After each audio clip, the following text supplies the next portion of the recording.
are so far a perfect 4-0 against the Pirates. They would certainly love to change all that today, but the challenge is stiff. Jake Arrieta, the hottest pitcher in all of baseball, will try to stand between the Pirates and a victory today. We'll get you set for first pitch and plenty more straight ahead right here on Root Sports.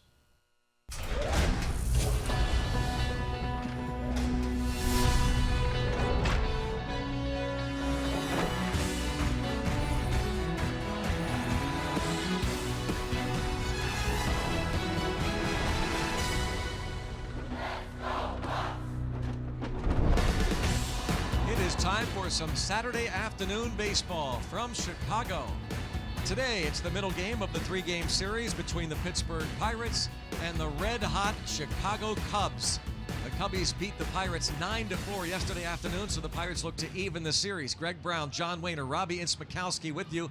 John, it won't be easy, though, because the Cubbies did to the Pirates yesterday what they did to them a couple of weeks ago at PNC Park and what they have been doing to seemingly every opponent all year long, and beat them badly. That's what the Cubs are doing to the opposition. It's been an impressive run for these Chicago Cubs. They're doing it with everything. Their offense has been unbelievable, as you can see right here in the 4 wins over the Pirates. They've outscored the Pirates by 20 runs. They've out-hit them by almost 80 points, out-homered. They've out-pitched. They've out-defensed. They've done just about everything, not just to the Pirates, though, as you mentioned. It's been to the entire Major League Baseball, every team in the league. An astounding run differential of 104 for the Chicago Cubs against the opposition. Truly incredible. And when you talk incredible, you talk with the guy on the mound today for Chicago. He is out of this world, Jake Arrieta, 6-0, a 1.13 ERA. I've never seen anything like this, what he's been able to do, and he's overpowering with the fastball. He throws across his body. He has an unhittable curveball. He has a slider that's about unhittable, an occasional changeup.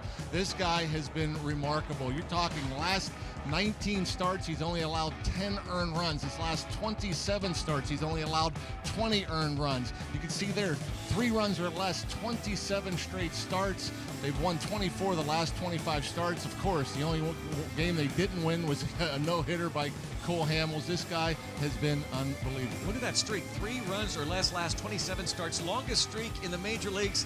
That's not 1993, that's 1893. Truly incredible what Arrieta has done. And he gets a battery mate back this afternoon. Miguel Montero has been on the disabled list. Our Allegheny Health Network injury update. He returns today, and he is in the starting lineup. Yeah, again, you look at Montero being out. David Ross is back up, 39 years old. He has been phenomenal as well. 3 hits yesterday, a home run, but they're obviously happy to get Montero back. All right, if it sounds like we're gushing about the Cubs, we apologize. We'll change courses. We'll gush about the Pirates center fielder coming up. He's got a 7-game hitting streak. He's rolling in the month of May. Of course, we're talking about Andrew McCutchen. More from Wrigley Field in Chicago coming up.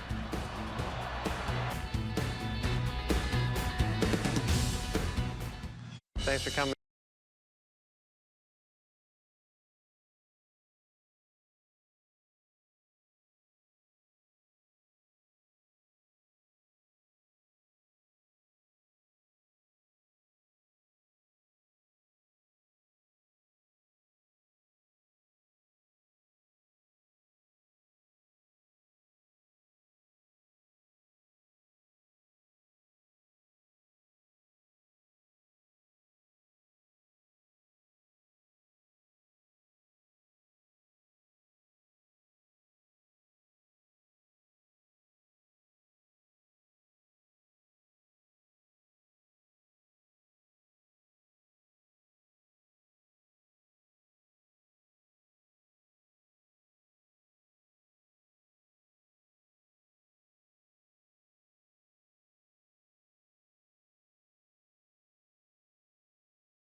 Baseball on Root Sports is brought to you by Allegheny Health Network, Health for All, and by Day Automotive.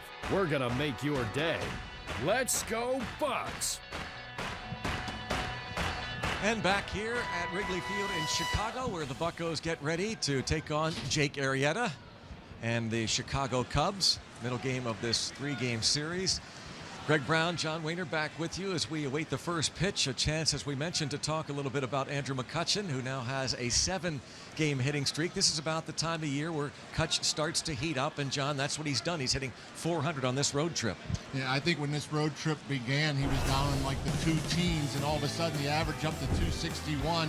Thanks to yesterday, first pitch swinging at a fastball, first time up, hit the base hit through the left side.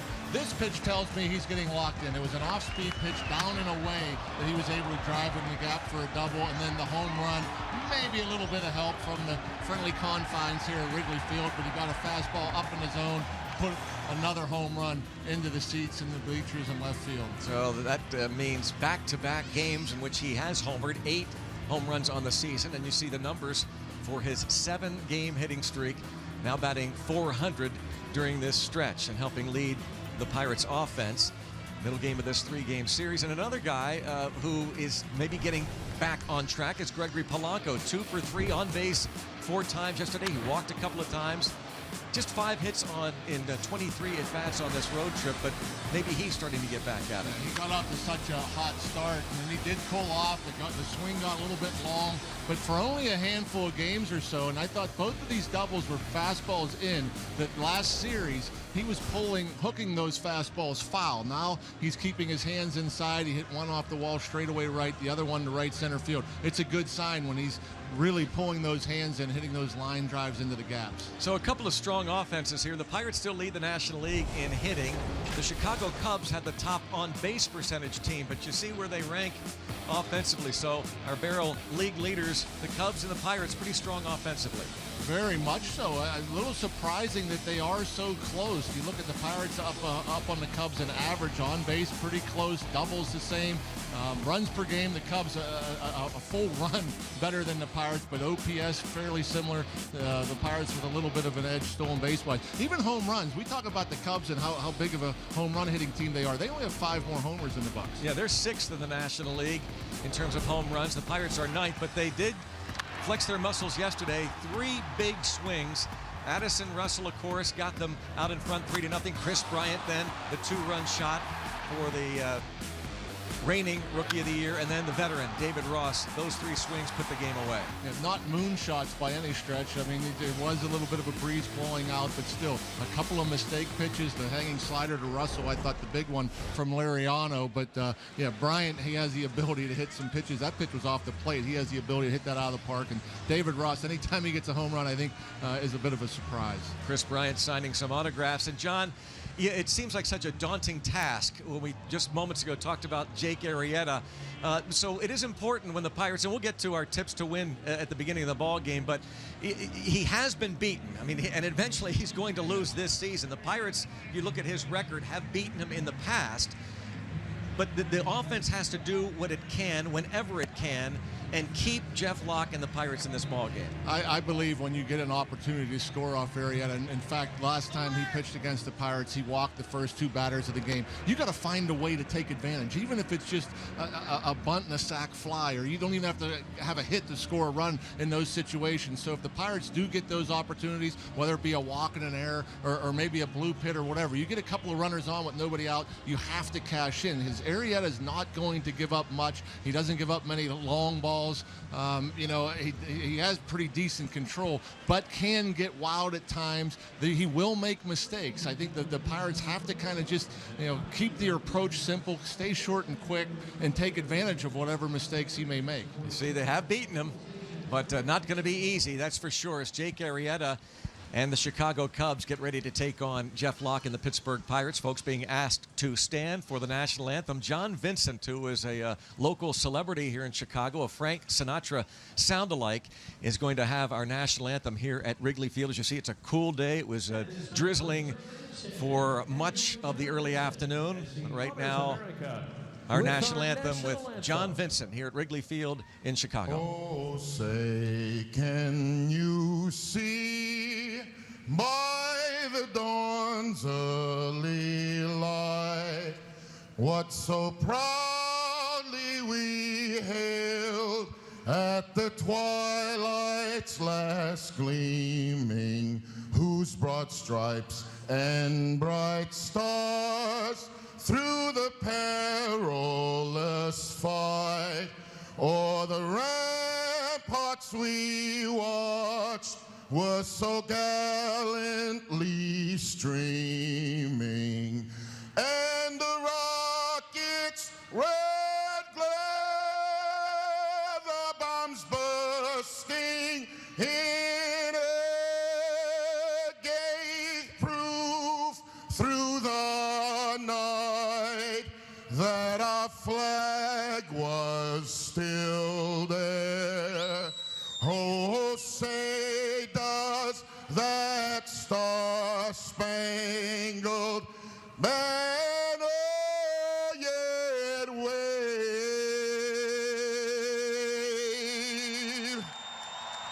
o'er the land of the free?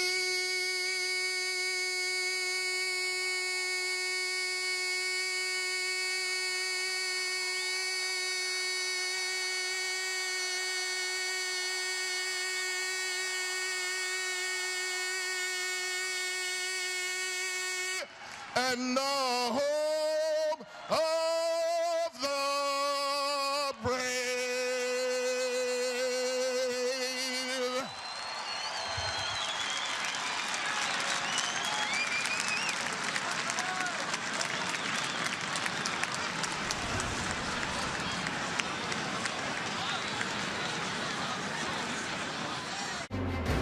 Sure, we could have stacked these tires.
Not too far away from first pitch. Pirates Cubs. John Jaso, Josh Harrison, and Jeff Locke preparing for this start.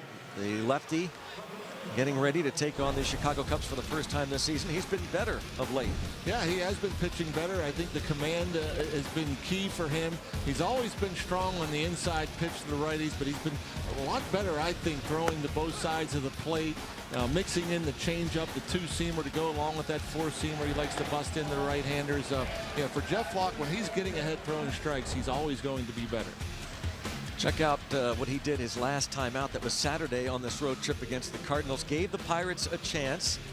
The 6 innings, 3 runs on just 4 hits. That coming off his 7-inning performance against the Reds, and that followed his 6 innings of shutout ball in Denver against the Colorado Rockies. You can see it's his career 9 starts against the Cubs, 1-2. Let's get to John's Rivers Casino tips to win. No, I think it's a tremendous amount of pressure, first of all, to go up against a guy like Arrieta, and you wonder what goes through a pitcher's mind. Jeff Locke has to be on his top of his game today. He has to be locked in to give this team a chance, because you know you're not going to score many runs against Jake Arrieta. On defense, they have to be stingy. They have to make the plays they're supposed to make. You can't give this team extra outs, give them extra opportunities to add on. It's a strong enough offense as it is without giving them any help in terms of, or even walks, but definitely make the plays that are in front of you. And be opportunistic on offense.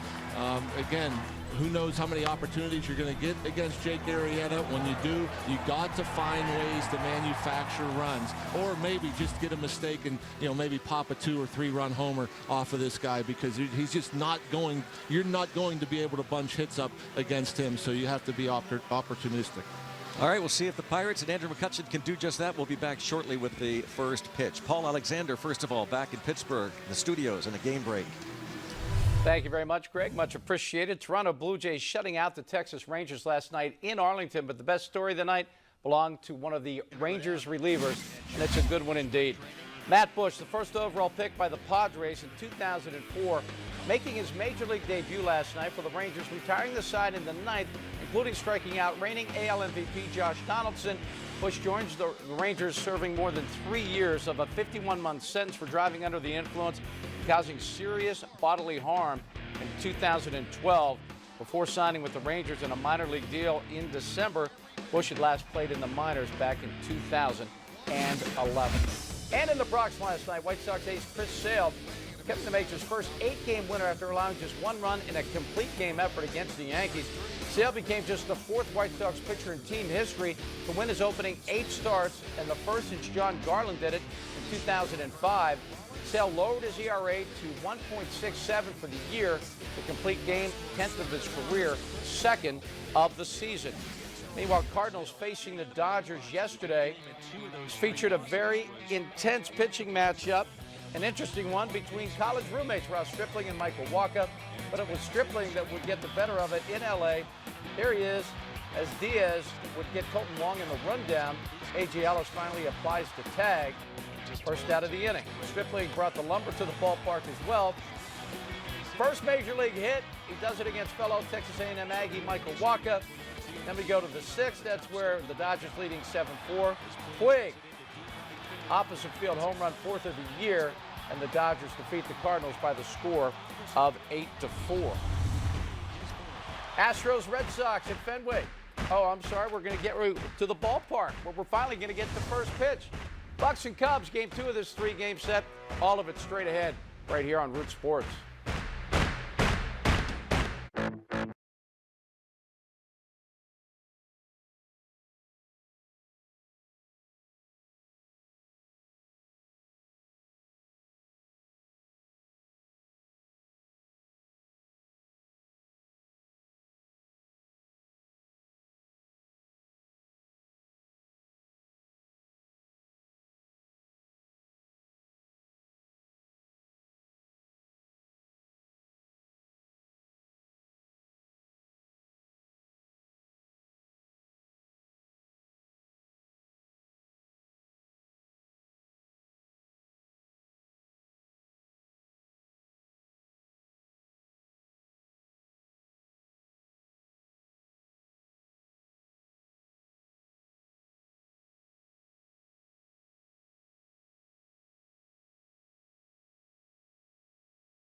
So are we here on a chilly afternoon in Chicago. Here's our RAV4 Pirates starting lineup. Jaso leading off, and he will be followed, of course, by Andrew McCutchen. Then it's Gregory Polanco and Starling Marte. Last 6 games, Marte hitting at a .440 clip. Francisco Cervelli follows. Jung Ho Gong at third base. Bottom third of the order, Harrison, Mercer, Locke. Ready to go. Jake Arrieta, done gushing about him. Yeah, the numbers are the numbers. Yeah. It's pretty impressive, though. And the first pitch strike. It is. I mean, what you're watching is something you may never see again in your lifetime. Certainly, we haven't seen it in our lifetimes. Yeah, I can imagine this is what it was like facing Bob Gibson. Yeah. Yep. And that year 67 or 68. Yep. 68, the year of the pitcher. And a couple of quick strikes on John Jaso.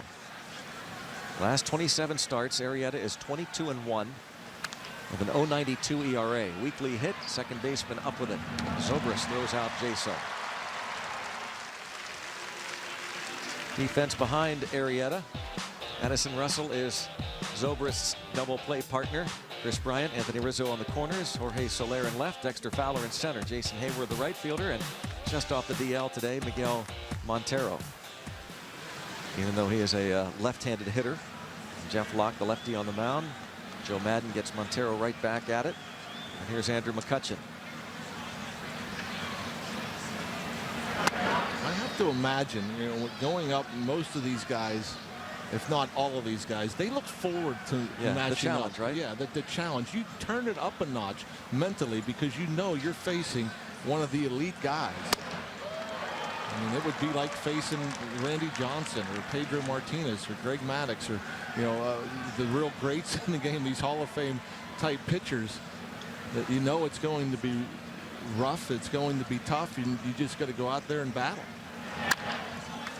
And weekly hit back to Arrieta. Retires McCutchen. 2 up and 2 down. Steve Blass pointed this out, and this may be, obvious now that he said it.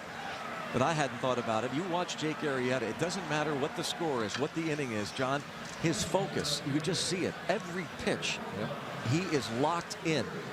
Yeah, I think that's what separates the true greats is that, there is conviction with each and every pitch as to, if I'm going to try to throw it here. If I miss with this, I got to miss off the plate, not on the plate. The great pitchers, I think, especially with runners on, key situations, they execute better than the average guy.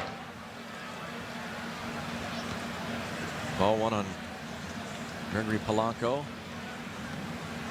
Jake Arrieta, 30-year-old native of Farmington, Missouri, was a 5th-round pick of the Baltimore Orioles 8 years ago. And this is going to go down perhaps in history as maybe the most lopsided trade. If it's not Babe Ruth-like, it's pretty close. When the Red Sox sold him to the Yankees, I mean, they got this guy along with Pedro Strop for Scott Feldman. No disrespect to the pitcher Feldman and Steve Clevenger. July 2nd, 2013. Yeah, that's pretty lopsided. The Cubs traded Lou Brock to St. Louis, and maybe up until this trade, that one has stood out toward left center. And Fowler there. 1, 2, 3. So Jake Arrieta. Gregory Polanco flies out. Here comes Jeff Locke.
Cubs are coming to bat. Look, there's some Bucco fans.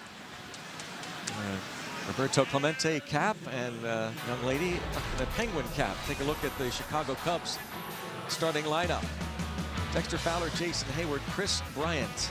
Hitting .375 against Pirates pitching this season. Anthony Rizzo is the cleanup man. Then Ben Zobrist and Jorge Soler. Addison Russell, Miguel Montero, and Arrieta against Jeff Locke. Jeff Locke. Here's his Hyundai numbers. 1-2, 4.68 ERA. Has pitched well his last 3 times out, as we just mentioned. The walk's a little bit high, just 3 more punch outs than walks. Opponent average will also come down.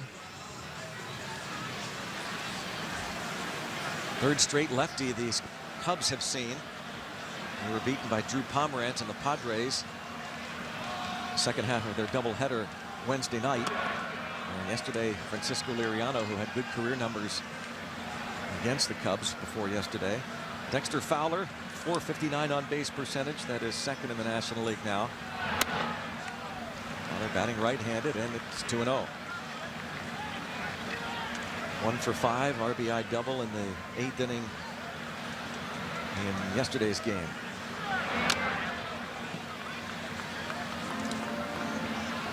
Francisco Liriano, no excuses.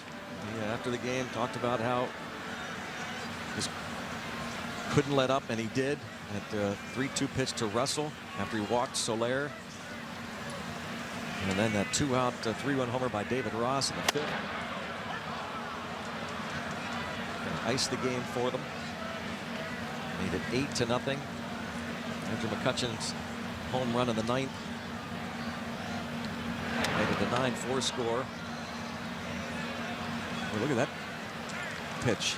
Take off. I mean, with Fowler's speed, that ball doesn't go out of play. If that had been like a ball 4 or strike 3. Yeah. With that caromed around, hockey puck style. Line towards center. And a breeze blowing in. One away. And, you know, even though the ball was hit hard, it's the one thing that I think Jeff Locke has done a better job of. I mean, we've watched him over the years against right-handed batters come inside, come inside, come inside. And he's always, you know, been pretty good if he was getting the call in there and was able to locate on the inside corner. A 2-1 pitch and a 3-2 pitch was fastball, like a 2-seam fastball, down and away, nicely located. Hard to get hurt when you're able to execute that pitch to a righty, especially nowadays, because I think so many right-handed batters expect Jeff Locke to come inside exclusively with the fastball. I think Clint Hurdle was addressing that issue, that he thinks that's one of the reasons why Locke has gotten better. He's not as predictable. This is in the air to center. You saw the wind conditions. 2 outs, different than yesterday. Blowing straight out now in the center toward right. There you see the breeze here at Wrigley. Left-handed hitters would be favored here today. Pirates 0-4 against the Cubs through this season series. Chris Bryant, 6th home run of the year yesterday.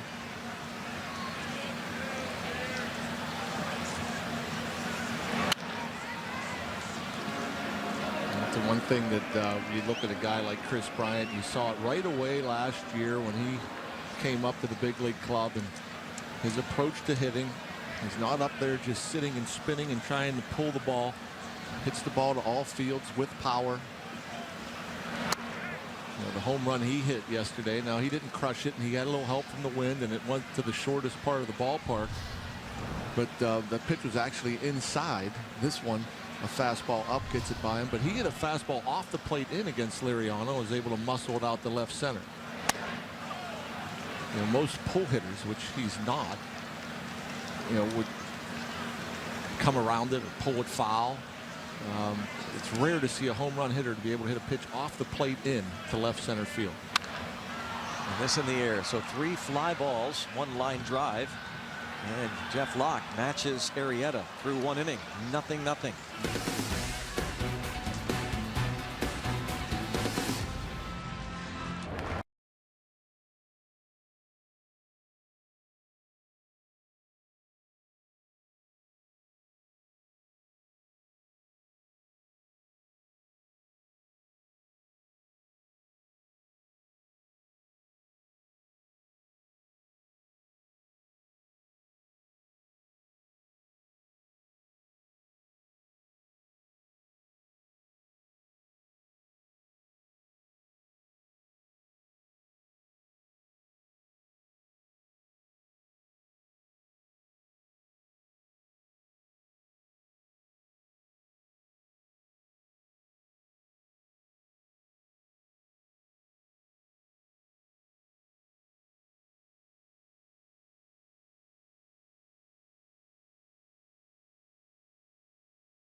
scoreless one as we get a look at the play ball patches above the Pirates P. I'm Robbie Mikowski. If you haven't noticed those yet, that's because it's a special weekend in Major League Baseball. It's the inaugural play ball weekend, a league-wide effort between Major League Baseball and its 30 clubs to engage young fans and celebrate the continued support of youth participation in baseball and softball. A lot of players and coaches are wearing these play ball shirts under their uniforms today. And the message here, Greg and John, is simple. Play ball. Whether it's in a youth league or just some friends going out playing casually. And how about this? A recent survey just showed that baseball participation was up almost 4.5% from 2014 to last year. And let's hope it continues, guys. That's great, and a great initiative on the part of Major League Baseball and all the teams to encourage youngsters to get out there and play ball. Doesn't matter, baseball, softball, wiffle ball. Yeah, I think it's kind of shocking, organized baseball, and especially the inner city, how low participation is. I think about just growing up in Carrick, and there had to be a dozen or 14 little league teams, and now there's just a couple. It's a shame. You know, the kids need to go out and play, and nothing wrong with getting your buddies together and going out and playing some pickup games. Absolutely. Man, we had some epic wiffle ball. Oh man, I still, battles. to me, that's the way to do it. You only need a couple guys. That's it. In a small yard, play wiffle ball. A lot of these major league players, when they were youngsters, played wiffle ball. Every day we were playing wiffle ball. Oh man, imitating your favorite stars. For me, when I was growing up, I was imitating Hank Aaron, I think it was the 74 Braves. Hank Aaron, they had, I believe, 3 players, if I'm not mistaken, hit 40 or more home runs in 1 year. Davey Johnson was the second baseman, Darrell Evans was the third baseman, and Hank Aaron, of course. And that was my team. You know, when you got up there and you pretended to be those guys when you're playing wiffle ball? And we were the Phillies versus the Pirates. You know, and talk about epic. Those matchups. And Marte is a strikeout victim. Arrieta takes care of the Pirates left fielder, 7th in the league in hitting, but see this 6th pitch. Just the four-seam fastball as you see him throwing across his body, stepping right at that right-handed batter and then throwing across.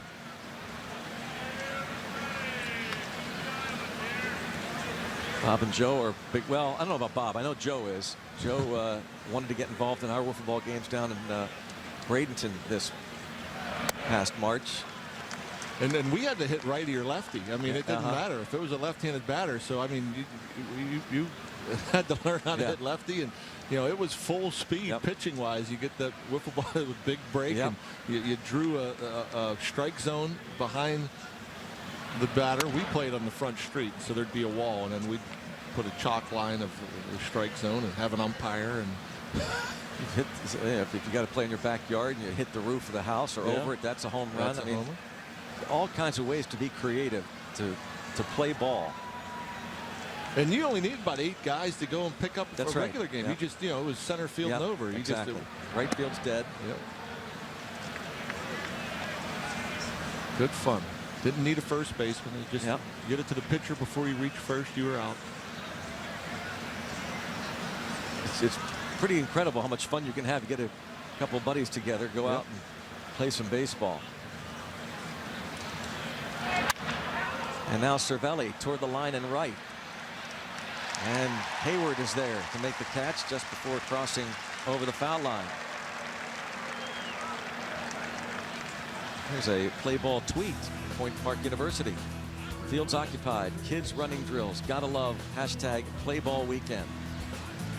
All over the country, that initiative for kids to get out there and play this great game. It's the greatest game on earth.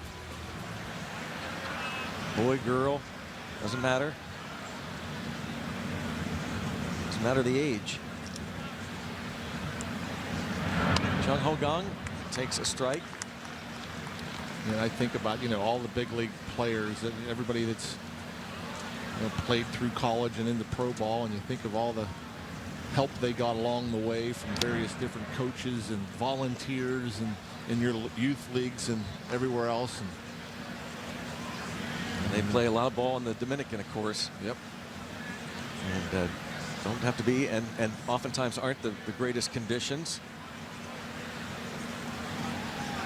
Jung-Ho Kang, who's played it growing up in South Korea. And trying to figure out this guy, Jake Arrieta, who's 5 up and 5 down. And sometimes it looks like he's playing a game of wiffle ball. And he's out there. Oh, yeah. Didn't get a call. Home plate umpire is Brian Knight.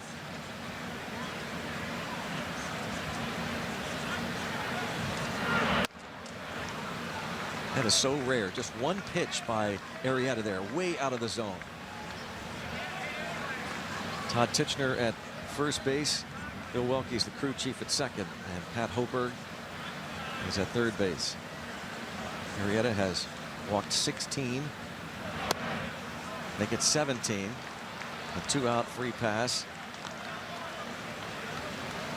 His start against the Pirates at PNC Park on the 3rd of this month. And he walked the first 2 batters of the ball game, John Jaso and Andrew McCutchen, first time in his career. He'd ever done that, but no cause for alarm from Joe Madden. He knew, watching Arrieta now, that Arrieta just was able to bear down and retire the next 3 men, and that was pretty much it. He breezed through 7 innings of 2-hit shutout ball.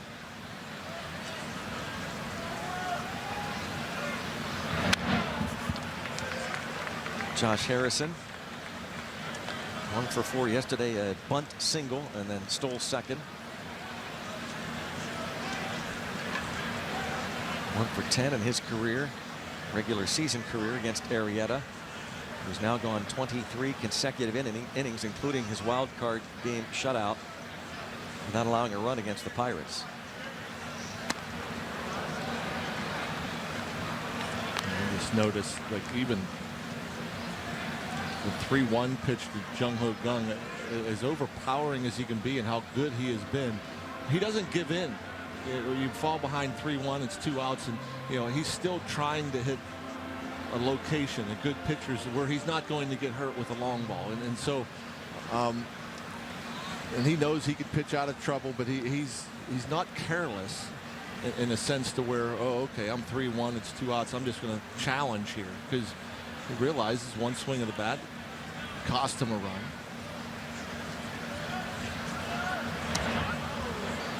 And Josh Harrison points to second, so Kang trots down there. The ball just came off of Montero's mitt.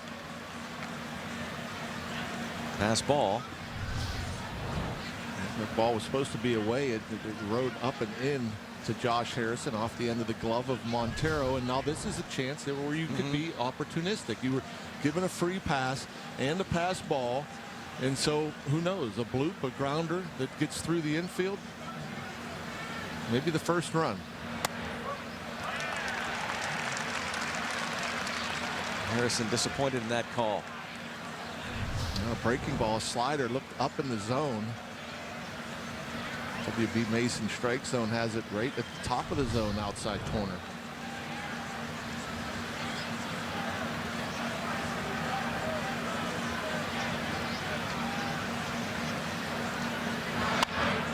Still 2-2. Now, you remember him pitching in Baltimore in spring training? Just, yeah, vaguely, but certainly nothing that stood out. I remember the velocity, but I remember it getting hit. I remember, a big guy that was throwing 94, 95 miles per hour and had a slider. I don't remember it being across the body as much. I do remember, he'd throw a couple of dominating innings, it seemed like, and then all of a sudden, teams where the Pirates would get to him. Strikes out Harrison. Go to the bottom of the second. 0-0. Hi, we need a truck for our family.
Park.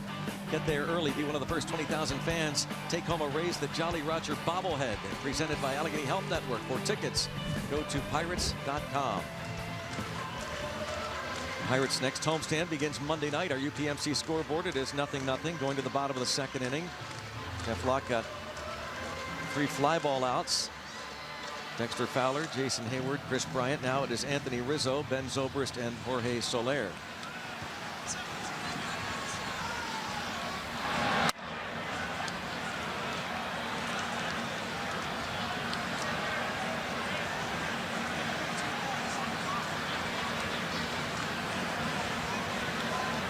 Tied for third with 29 RBIs. He's reached base safely now in 25 consecutive games.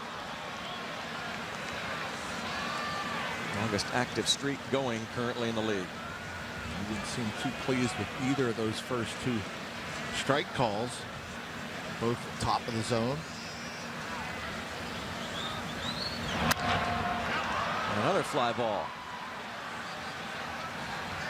Again with the conditions. Might as well take advantage of it. Yeah. Different story yesterday.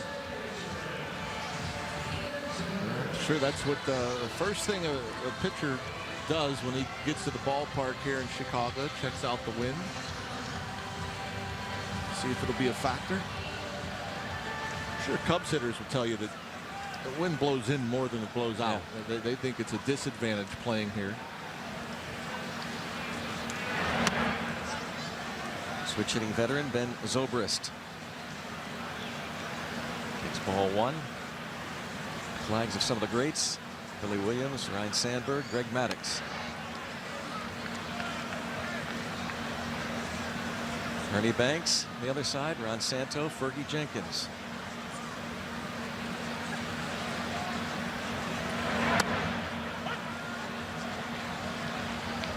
Two and one. It's almost been exclusively away for Jeff Locke this so far, the first time through the order of the right-handed batters. And the first hit, softly hit, past the left side of the infield for Ben Zobrist. And again, the fastball. You see the first 3 were all off the plate. That one bottom of the zone. That actually a changeup. That's a good location. Down and away, just better hitting. Zobrist, who has been on fire, hitting just about everything thrown up there. First hit of the game belongs to the Cubs and Ben Zobrist.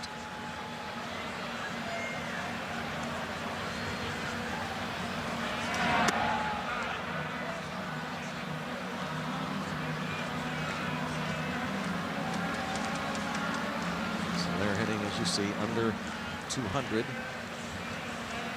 He had a hit and a walk and a run scored yesterday.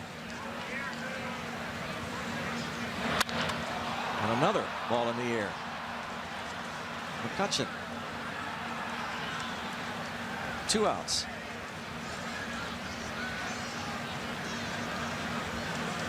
Francisco Cervelli checks out his equipment as Soler checks back the dugout. See if that backswing. Yep, well, got Cervelli. Oh, that got him pretty good too.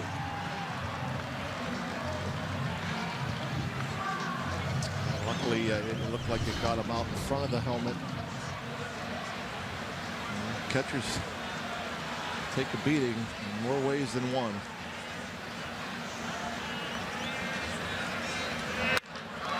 In the air. Nice. Easy breezy. Yeah, that's a pretty strong couple of innings for Jeff Locke. 0-0.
Scoreboard, it is 0-0. Head to the third. Arrieta now faces Jordy Mercer. And Mercer, a high fly ball to center field. Toward the wall and caught by Dexter Fowler.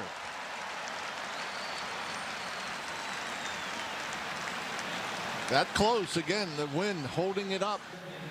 That little bit of a breeze that we had in yesterday's game, that carries it a good 10 or so rows in the bleachers out there. This one gets knocked down. Good swing, good contact. Wrong day.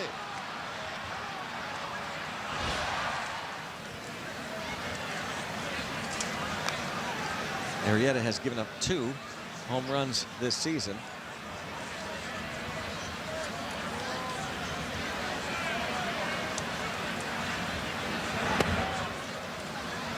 He falls behind Jeff Locke, 2-0.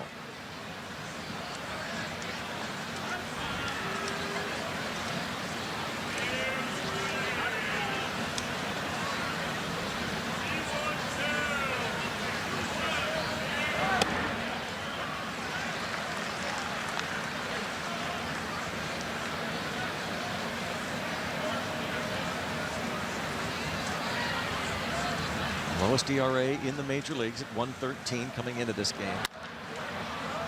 And the second baseman Zobrist. 2 outs. Cheer on your Buccos on a free shirt Friday, next Friday night. John Jaso models, the one you'll receive if you're one of the first 20,000 fans at PNC Park. The Pirates and the Rockies, 7:05 start. Free shirt presented by Milan. Tickets at pirates.com/free shirt Friday.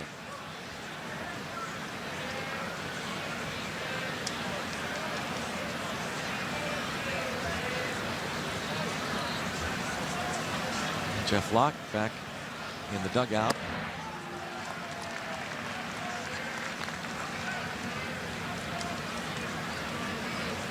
Jaso bounced out to start the ball game.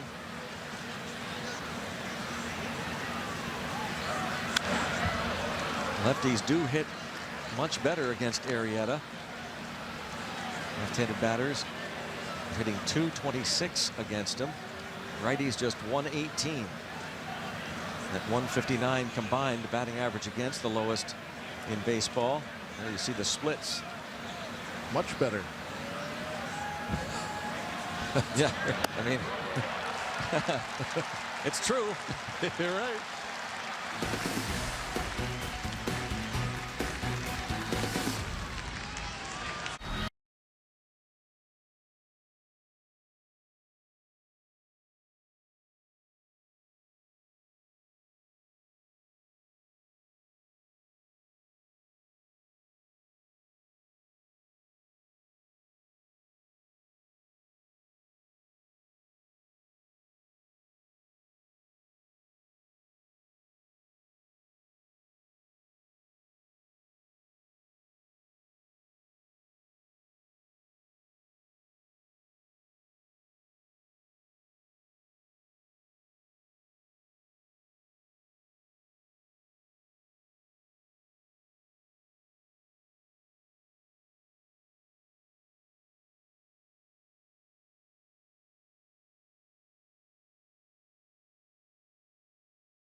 Wrigley Field in Chicago, a chilly afternoon, 0-0 as we move to the bottom of the third.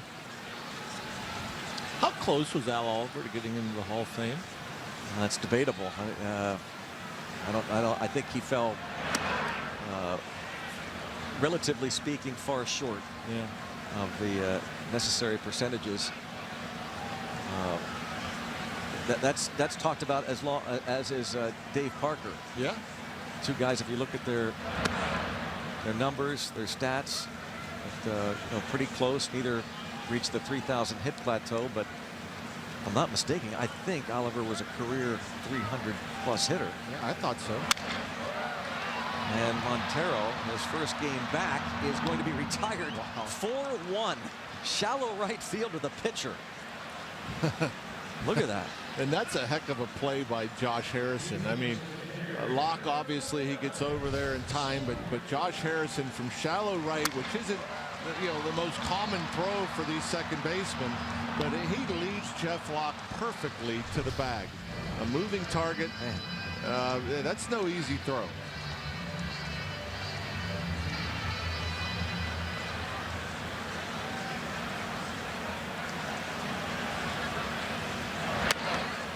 Here's Arrieta. Look at that 250 hitter, among all the other things for which he's praised. Can swing the bat. 3 career home runs.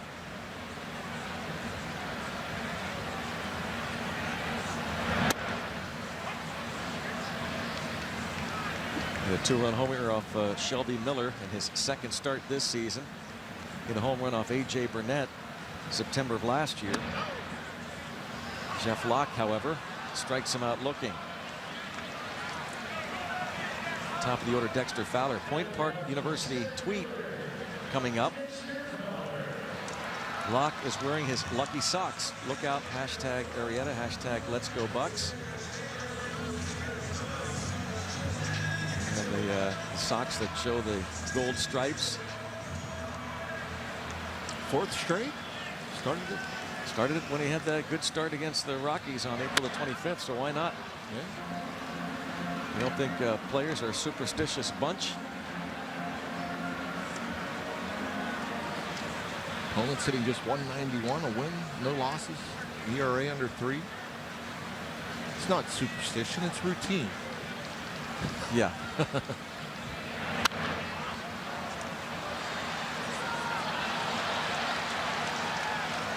Did you have any routines? I never considered myself superstitious, but I would wear the same clothing if I had a good game. No, you weren't superstitious. Routine.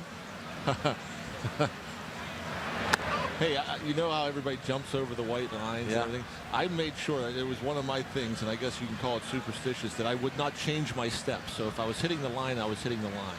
I wouldn't like stutter step, but I didn't purposely miss the chalk. I would hit the chalk on occasion. Again, we're not talking about a superstition here with John. It's just a routine. That's all. Yeah.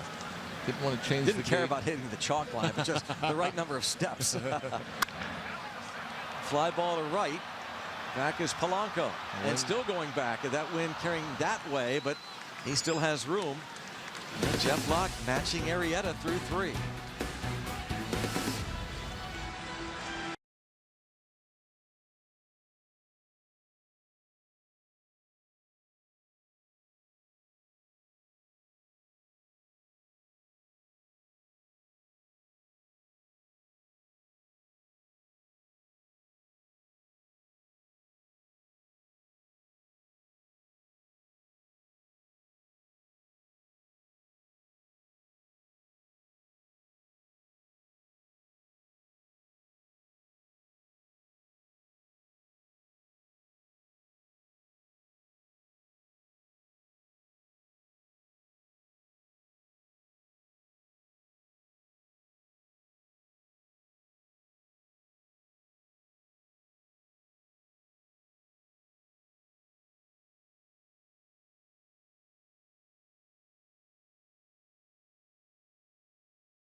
It's time for the Toyota RAV4th inning.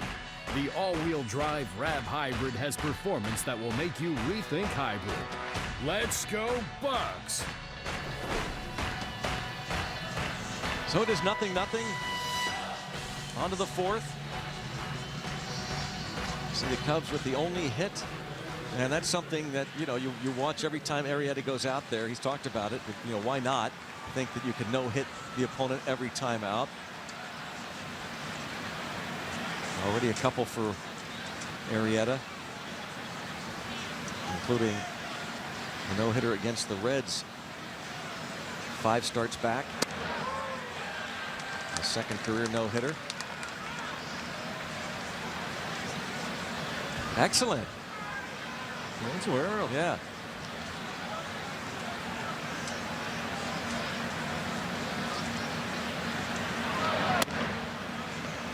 On a strike on McCutchen. It has been Jake's world. Jake Arrieta since arriving in Chicago. 42-13 as a Cub. 2 no-hitters. 6 complete games. 5 shutouts. A reigning Cy Young and 3 consecutive Pitcher of the Month awards going back to last year. Crazy. It's just ridiculous. Yeah. 2-2. McCutchen not happy with that call. Breaking ball, slider, top of the zone, inside corner. Almost impossible to hit.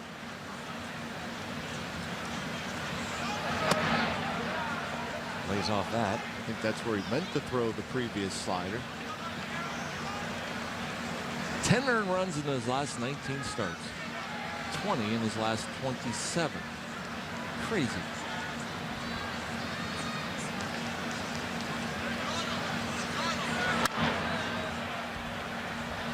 The automotive this day in Pirates history. This date 6 years ago, Andrew McCutchen had his first career 5-hit game. 10-6 win here at Wrigley. 5 for 5 home runs, scored 5 times. Garrett Jones also 5 hits in the game. He and McCutchen become the first pair of Bucco teammates to have 5 hits in a game since Willie Stargell and Bob Robertson did it in 1970. May 14th, 2010. Hits this one hard past Rick Sofield, third base coach.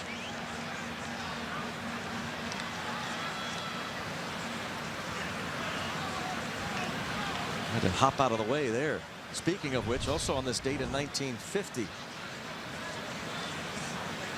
Bucks first baseman John Hopp, nicknamed Hippity. John Hippity Hopp went 6 for 6 with a pair of home runs to beat the Cubs 16-9. This date in 1950. Hippity Hop. Hippity Hop.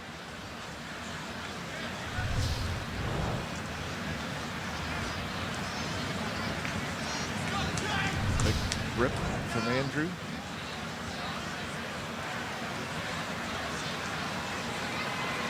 Still a full count. 2 of the game's best right here in a battle. Arrieta and McCutchen. It'll be at least a 10-pitch at bat.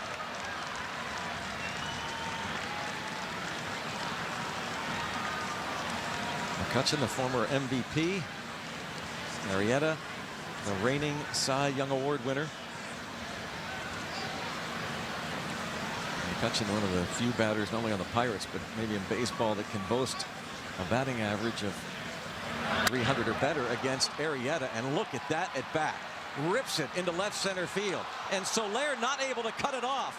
So McCutchen thought about 3 and probably could have made it, but he shut it down. He is at second with nobody out. Yeah, that would have been huge against a guy like Arrieta, a leadoff triple. And I don't know if he realized Soler, and I'm not exactly sure what it was. Look at the location of this pitch. That's a good pitch. A breaking ball, 3-2 on the outside corner, just above the knee. And Andrew able to go out there and hit hard into the gap. Fowler with some issues, trying to grab it. Andrew knows he has a double. This is not a great ballpark to get 3. And that little bit of a hesitation, he knows he could have made it. Without that little hesitation, he figured, nah, I don't want to make the first out over there. There goes the no-hitter. Gregory Polanco.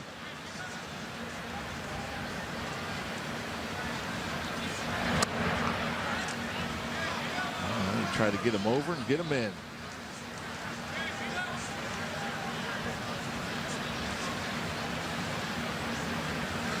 Polanco was the last Pirate to pick up an RBI against Jake Arrieta. It was on a ground out, the 8th inning, September 16th last year.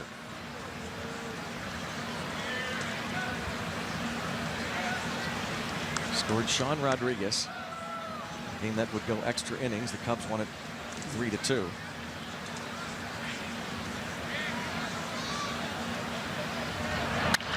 And into center field, a base hit. McCutchen is going to be held at third.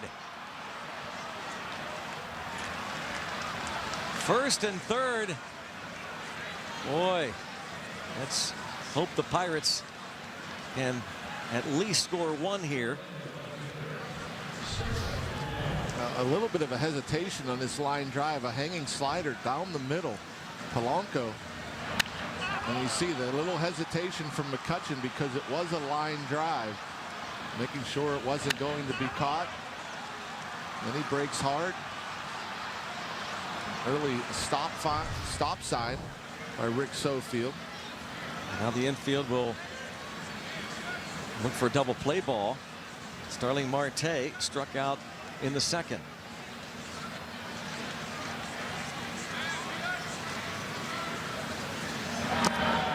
Picked out of the dirt. Yeah, that's a tough one. The fastball, you don't anticipate it being in the dirt. 94 miles per hour. And good soft hands from Montero. Bucks try to break this string of 26 consecutive innings, including that wild card game, without scoring a run against Arrieta. And John, now do you push the button, maybe press an issue, even with nobody out? Do you think about sending Polanco? You've got great speed on the corners. Arrieta could be very slow to the plate. If he doesn't slide step, it's an easy stolen base for a guy like Polanco. There he goes. Foul back. That would have been an easy stolen base for Polanco because Arrieta has a higher leg kick, pretty deliberate to the plate. And obviously, if he slide steps, you got to shut it down. But you see the big leg kick, you have to go, and Polanco did. Would have stolen it easily. Opponents 5 for 6 in steals this year against Jake Arrieta. They were 27 out of 33 last year.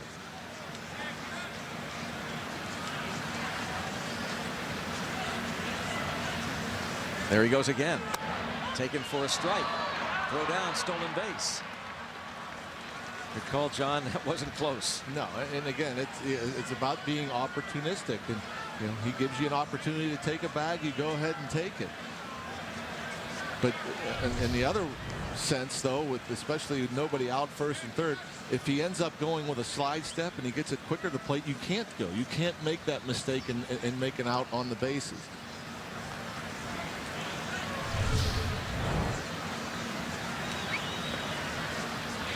Second and third. Nobody out. An absolutely golden opportunity here for the Pirates. Against the best in baseball, Jake Arrieta. 1 ball, 2 strikes. Did he go? Yes. A strikeout. Number 4 for Arrieta, 1 away. And didn't look like much of an offer watching it live. You see here. Yeah. A little further than I thought. 2-seamer, and it's one thing. Arrieta will throw a fastball that cuts, and then when you start seeing that looked like the Marte out of his hand, like it was going to be on the inside part of the plate, and if it cuts, it stays in the zone. But that a 2-seamer ran the other way. Cervelli lines it to center field. Sofield gonna wave home Polanco. Here comes the throw. He's safe. Cervelli to second. Pirates lead 2-0. Cervelli thinks about third and holds. That's a big hit. A 2-0 lead. Stop the presses against Jake Arrieta. He's human. He can make mistakes, and you can take advantage of them. Great hitting from McCutchen.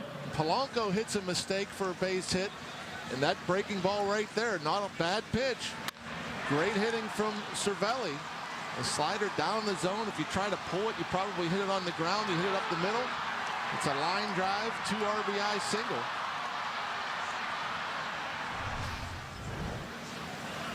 And that man at second base with 1 out. And in the dirt, and Montero couldn't find it, so Cervelli is at third. On a wild pitch. Like Montero thought it might have gone behind him, didn't realize it was right there. It's the breaking ball. He does a good job of blocking it, but didn't realize it was right in front. Look at Cervelli. He sees Montero turn his back, so he knows he has time. Another opportunity. Infield in. And Gong hit by the pitch. 92 miles an hour.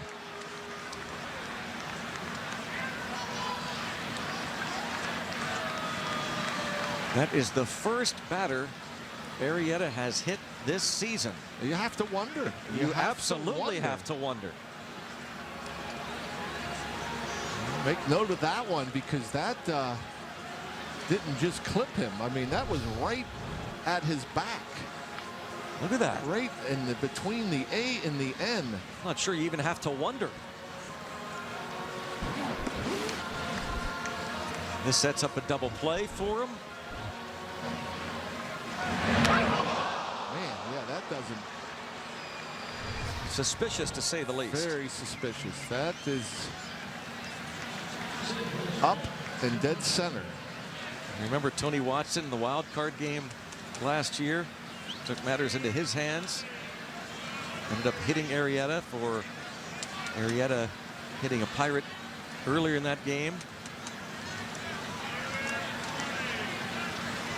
Yeah. Take note as Harrison looks to continue this inning.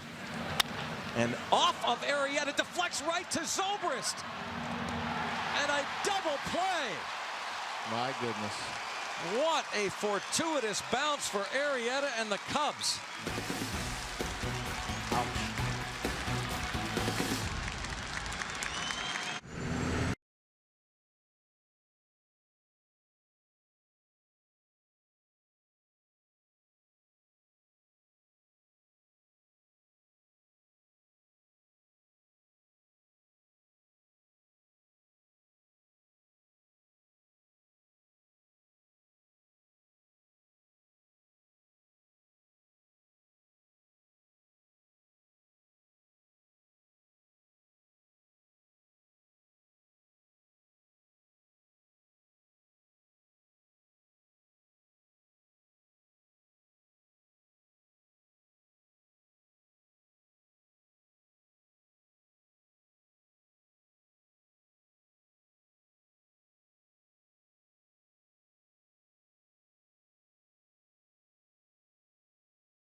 back. This play. No doubt that's going up the middle, and that's a base hit, scoring one more, and maybe a first and third one-out situation. And good job by Jung Ho Gung holding up there between first and second, so he couldn't be tagged. But the second baseman, Zobrist, the quick decision. He had to be quick with the decision to flip it to the shortstop, Russell. And a quick turn, a strong throw, just getting J-Hay.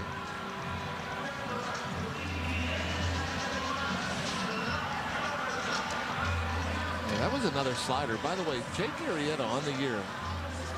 Opponents hitting only .073 against that slider. McCutcheon's double was a slider. Polanco's hits a slider. Cervelli's hits a slider. And that ball that J-Hay hit was a slider. Wow. That would have been 4 hits in an inning. My gosh. .073 against his slider. He probably doesn't give up 4 hits in a game off of it. How about that?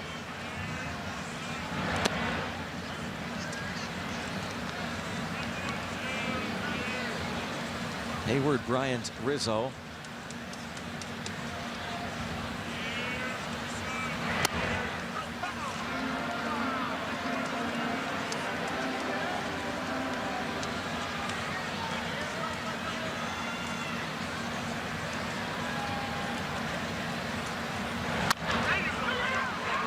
Passed, locked, and Harrison tries to make a fabulous play, but an infield hit for Hayward.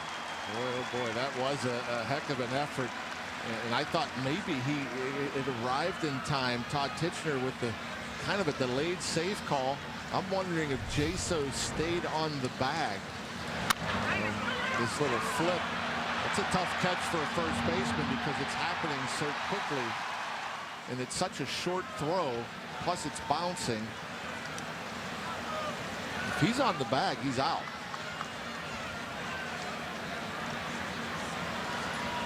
Pirates are thinking about challenging this. Clint Hurdle decides against it.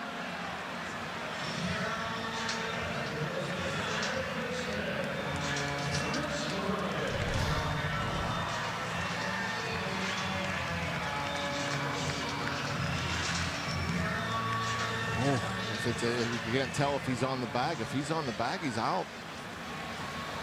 I don't think there's any doubt he's on the bag.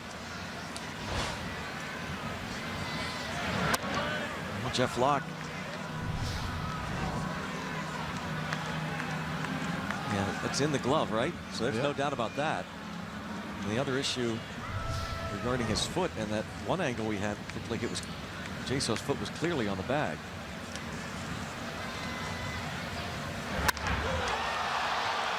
Long, deep foul. Allegheny Health Network Supermo look. Yeah, that's the only thing. I don't think there's anything clear that suggests that he's on the bag. Although Todd Tichenor didn't wave his arms as if he was off the bag. And I wonder if that's something that plays into the replay. You know, when they call back to New York and you have the crew chief and the whoever umpire made the call. To where, okay, we got headsets, they're checking replays. Okay, the ball beat the runner. Yeah. And then, well, did you see his foot off the bag? And then he could say, no, right. His foot was definitely on the bag. I had him beating the throw. Yeah. I'm guessing that plays a part. Cervelli, look at him holding that fastball. Thought it was in the zone. Guessing rolled up.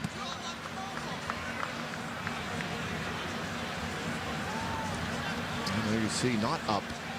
Didn't get a call from Brian Knight. Big 2-2 pitch coming with nobody out.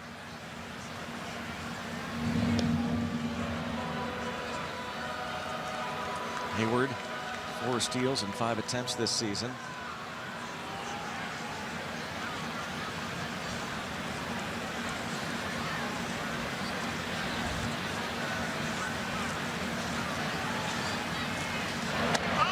And now a full count.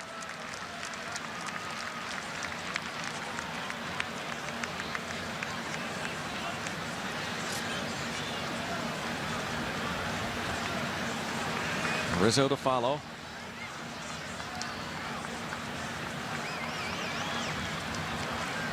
Let's see a double play ball.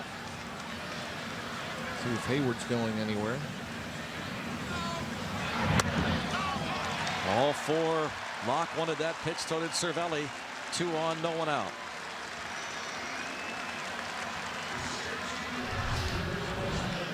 He goes away once again. It's pretty much where Cervelli's set up, but just off the edge.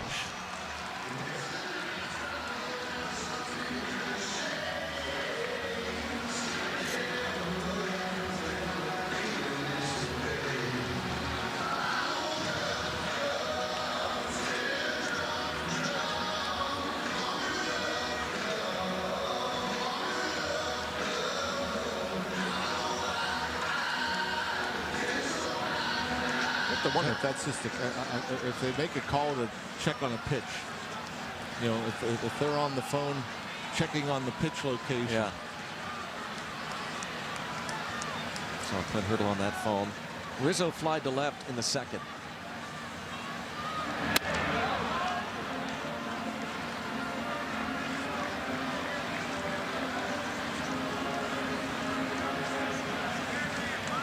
Amazing how close this guy gets on the plate, opens up. Pitch to Rizzo had to almost look inside as close as he is to home plate. High fly ball, deep right field. 3-2 Cubs. Rizzo's 11th.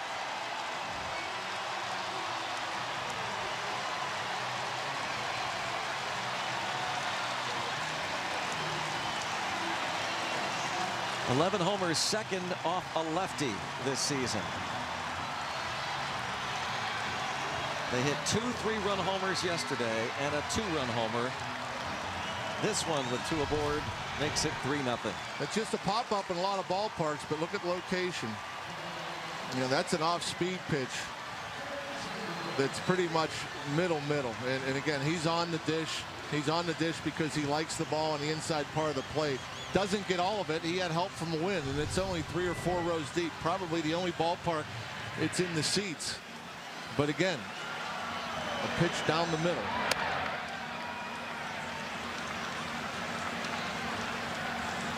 Oh, Arrieta now has the lead.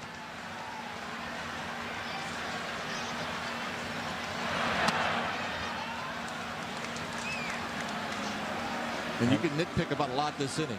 Okay, the bang play at first. You know, maybe Hayward's out. The 1-2 pitch to Bryant, it's in the strike zone. Call the ball. He ends up walking. But yeah, that 0-1 pitch, center cut for Rizzo.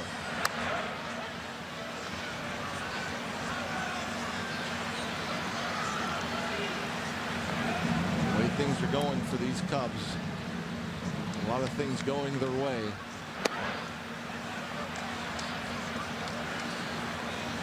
Two and 2 now on Zobrist. Rizzo now with 32 runs batted in on the year, which at the moment would give him the National League lead.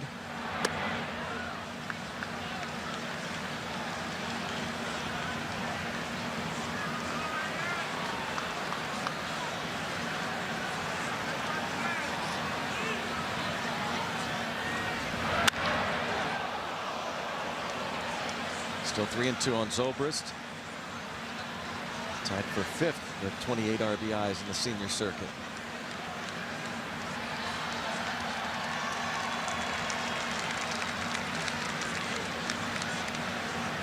Hard hit ball into the seats there. Can't imagine he caught it. Oh. And ball 4. Second walk in the inning. And here comes Ray Searage. It's certainly not what Ray Searage wanted after the big top of the 4th inning. Taking the lead, a bit of a bad break. It could have been even more than 2 runs if Arrieta and the Cubs didn't get the break on Harrison's hard hit ground ball. But, just 3 batters later, they lose the lead.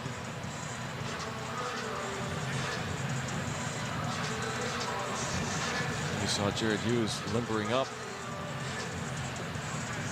Rizzo's home run Means he's reached base safely now in 26 straight games and has given his Cubs a 3-2 lead in this 4th inning. Somebody got tossed.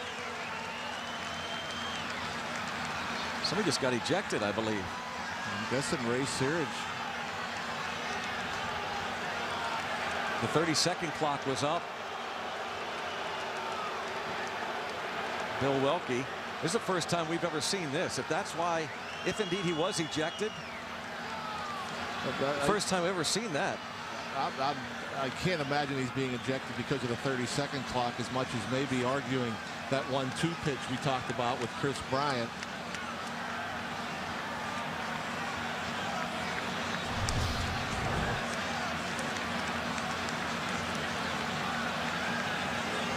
Yeah, he's not talking to Jeff Locke. He's talking to the home plate umpire, Brian Knight.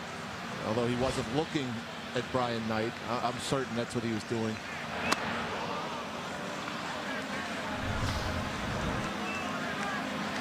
Ray Searage ejected. That's enough. That's enough. Brian Knight tosses the Pirates pitching coach.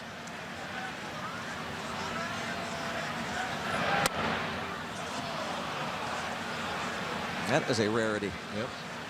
The pitching coach get ejected.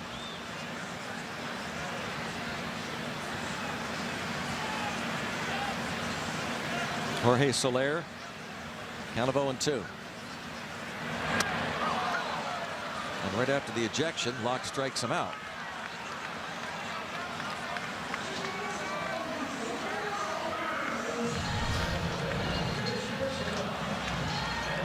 There's with the changeup, left it up, but still Soler out in front.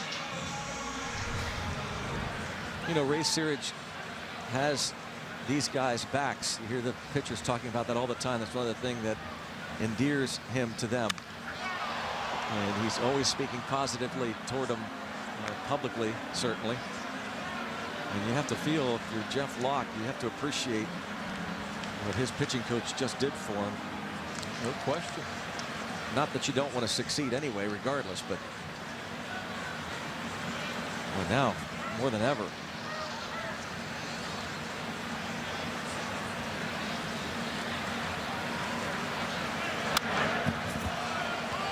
0-2 on Addison Russell.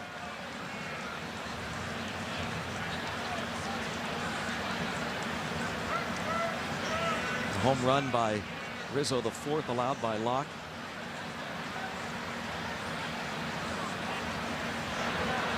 Euclides Rojas is the bullpen coach, and you figure he's the now acting pitching coach. Yeah. In the air to right, coming on Polanco. A chance at first, but he'll hold off as Zobrist gets back.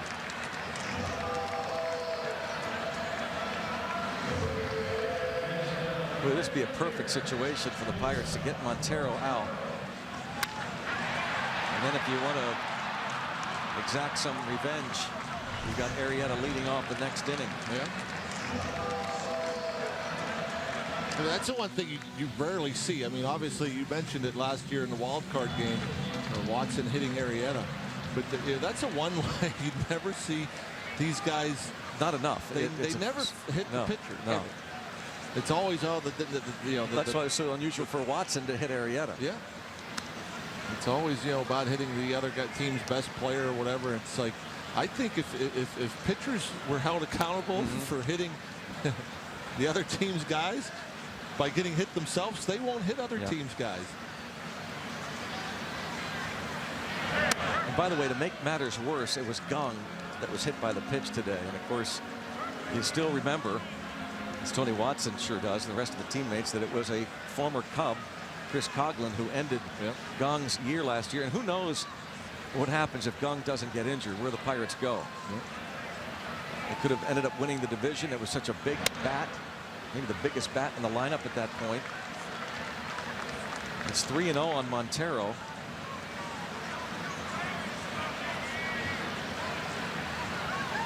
Tony Watson took matters into his own hands that wild card game. He went ahead and hit Arrieta, who had hit 2 Pirates, Cervelli and Harrison.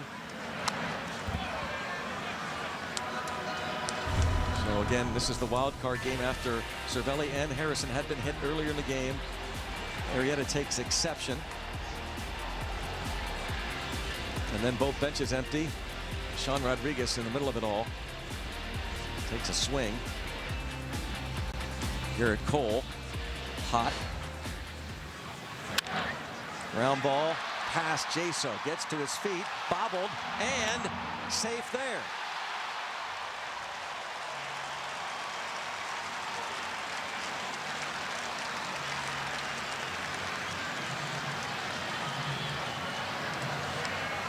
First and second.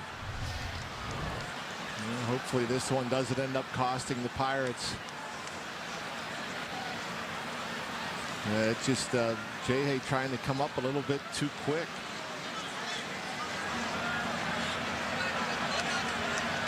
Harrison charged with the air, his 6th. He has more time, I think, than he realizes. And you know, infielders, a lot of times they funnel that ball in. You'll see the glove, the top hand comes over the ball as the ball goes into the glove. And he started lifting that glove up before the top hand was over it.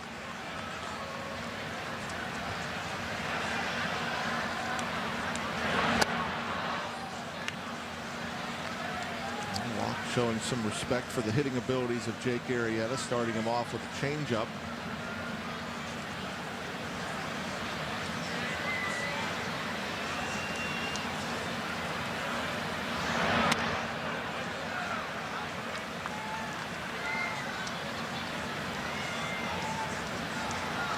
Pirates had a 52 consecutive errorless inning streak going until that Harrison miscue.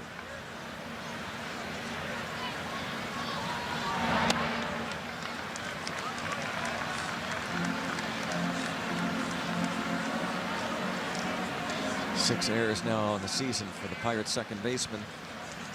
2 on, 2 out. Arrieta, the 8th man to bat in the inning.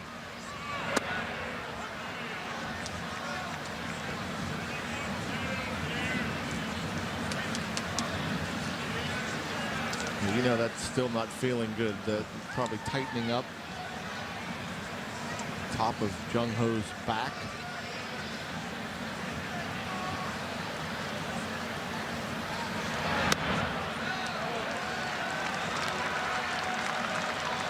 Full count. Fowler next.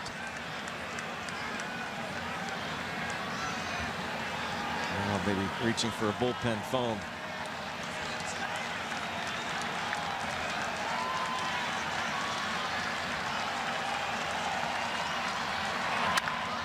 Fly ball. Shallow center. McCutchen says he has it. And that'll do it.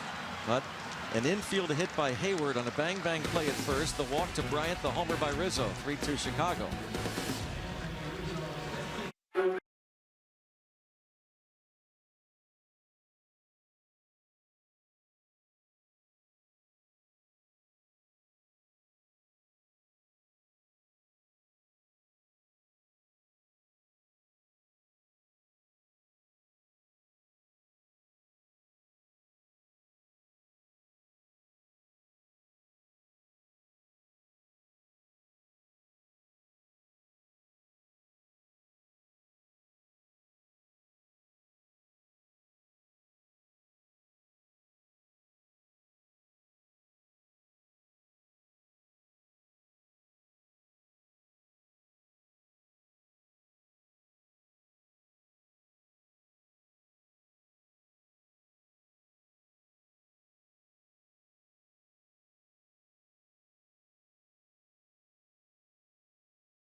Guys?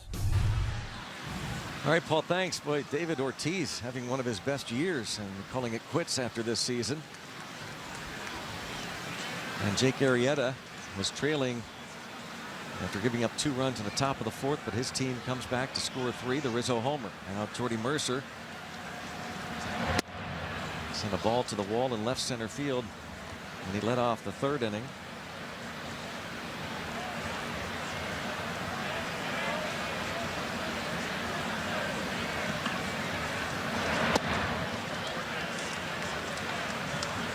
Back to work. Get some base runners.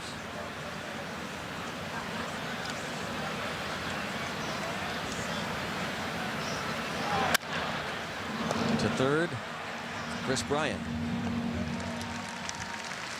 Baseball could be so frustrating sometimes. You think about, Jordy Mercer. He hits a bomb to left center. The wind holds it up. And Rizzo mishits a ball the other way with the wind. Get a 3-run bomb. It's frustrating.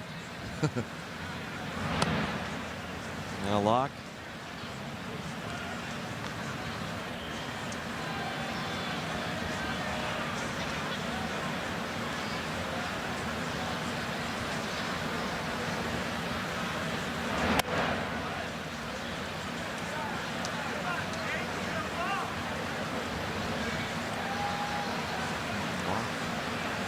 Taking all the way here.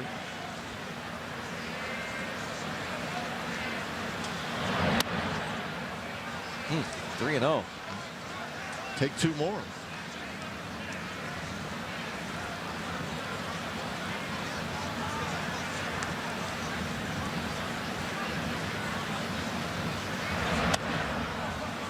My gosh, and that just is, you talk about baseball being a funny, crazy game. Jake Arrieta walks Jeff Locke on 4 pitches. Follow Pirates Baseball live with the MLB.com at-bat app. Stay up to the moment at any moment with game day, live game video highlights, StatCast news, and more. Download MLB.com at-bat, the #1 app for live baseball on your phone and tablet. A 4-pitch walk to Jeff Locke. It's the 2nd base on balls allowed by Arrieta. Now Jaso.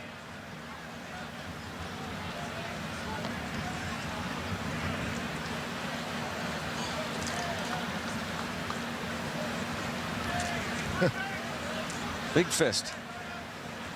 Hold that beverage. A Hulk hand. Yeah.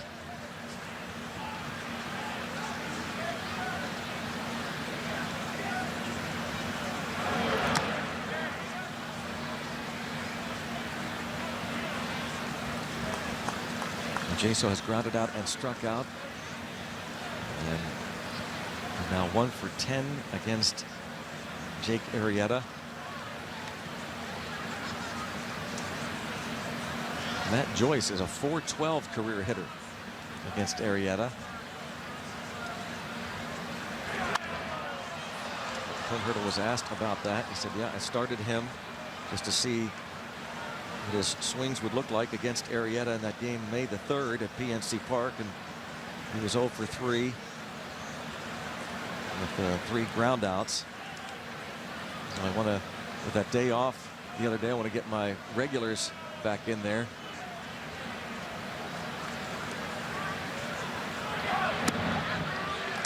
Jaso goes down looking. Number 5 for Arrieta.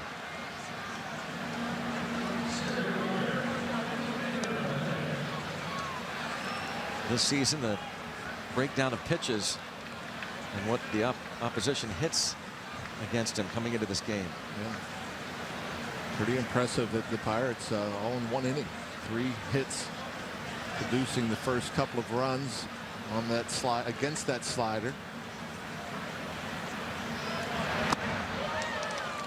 This might kind of sound silly, but with Jaso up, Rizzo was playing behind Jeff Locke. And now Rizzo's playing well off the line. Locke could walk into second base if you wanted to take a chance, a 1-run game. Yep. Well, you do things differently. against a guy like Arrieta. And you're right. I mean, they're giving it to you. Now it's 0-2 on McCutchen. It would be almost a situation where Nick Lave would say, hey, I want you to take off, walk off as far as Rizzo gives you, and then he lifts, go. They won't even throw. It's an easy bag. He could take another 8 feet and just start. Yeah, they're paying no attention to him. Start walking and take off right now. Yep. Struck him out looking. 3-2 Cubs.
Pirates Baseball on Root Sports is brought to you by the Chevy Equinox and your Western PA Chevy dealers.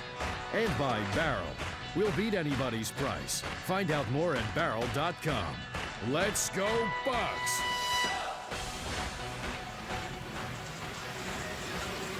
Well, she said yes.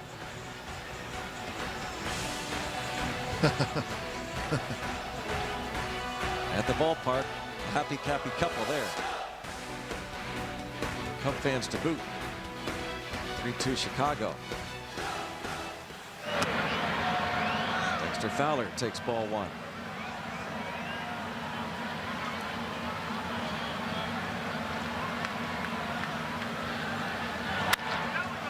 And in the air, out of play.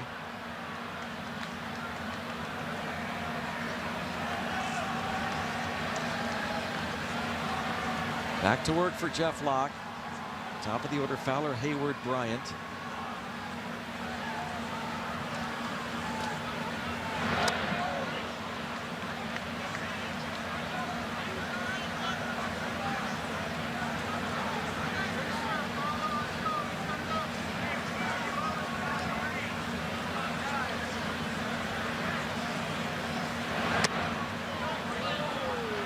Two and two.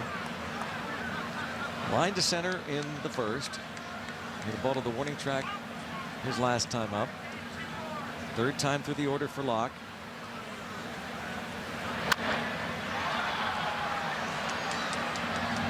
One out.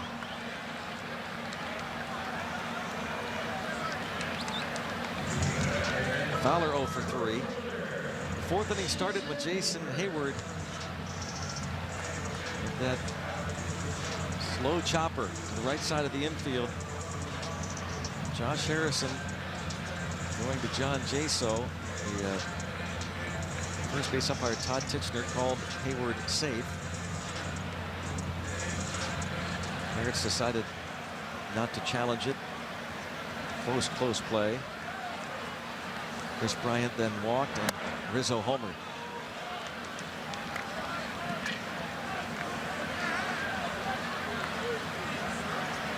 Rizzo and his manager, Joe Madden.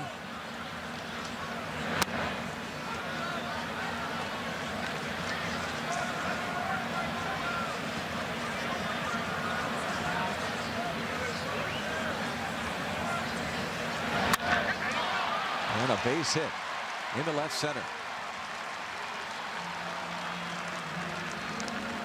Hayward was involved in a really long slump, might be coming out of it. He was 0 for 20 at one stretch before getting a hit last week. Now he's hit safely in 6 straight games. He always struck me as the type that liked to get extended, liked the ball out over the plate. He uses the whole field.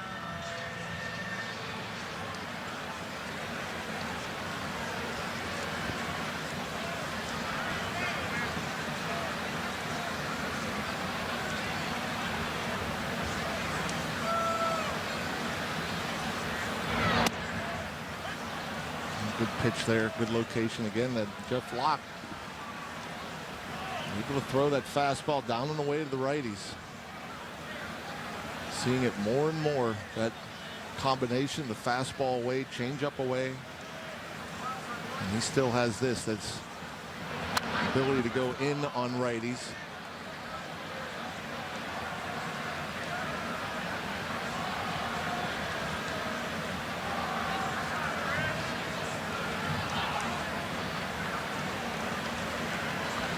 Got ahead of Bryant last inning in the 4th.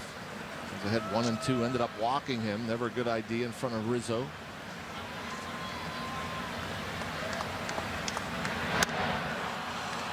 And another fastball away, gets him chasing. Number 3 for Locke.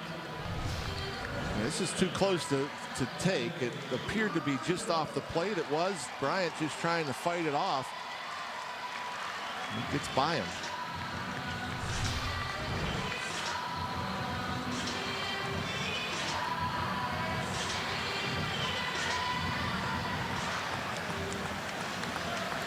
Rizzo's home run, his 11th of the year, erased a 2-0 deficit.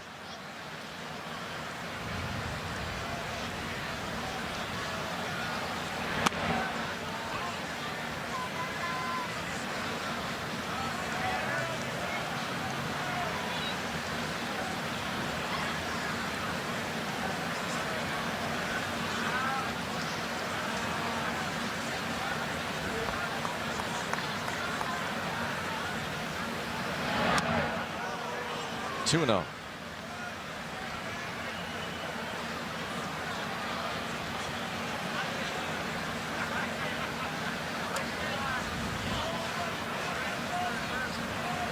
Rizzo went 8 for 14 in that series at PNC Park last homestand. And a fly ball to Polanco. Credit Jeff Locke. Scoreless 5th. Bucks trail by 1.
Far-flung odyssey through the low ranks of baseball before re-emerging at the highest level of the sport. Hear his story.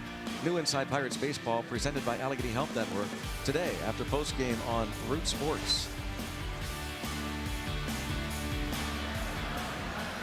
3-2 ball game. Pirates-Cubs series here at Wrigley. The Cubs have won 4 of the games played so far. The 19-game season series.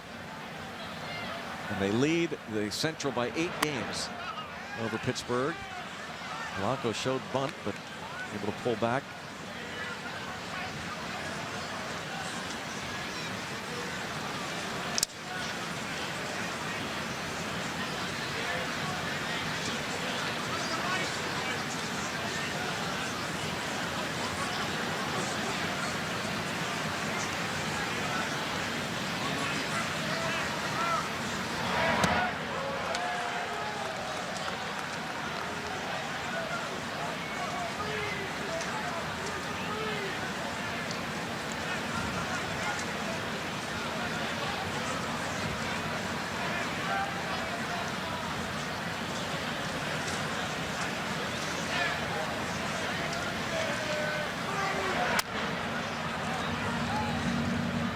Two now on Gregory Polanco. He has flied to center and singled to center field and stole second base. Arrieta gets ahead with the off-speed pitch. A good slider.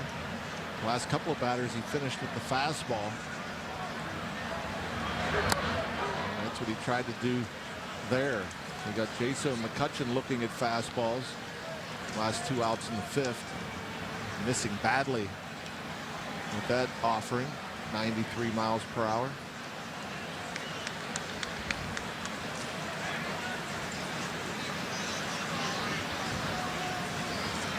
If he can lift one to right, he's got a chance like Rizzo did.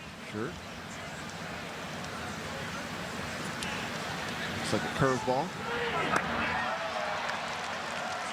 Number 7 and 3 in a row now for Arrieta.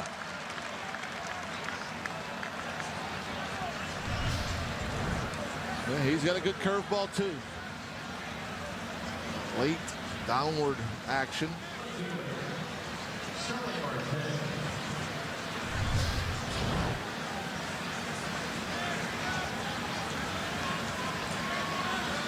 He's got Marte both times, struck him out, and Marte calls time as Arrieta was about ready to deliver the pitch.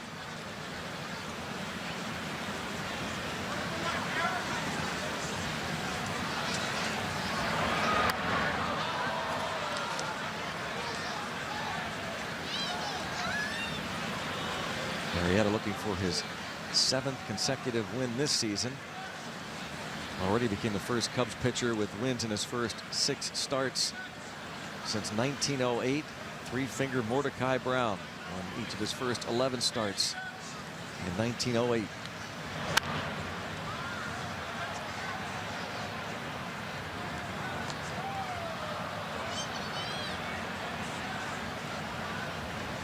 Old school.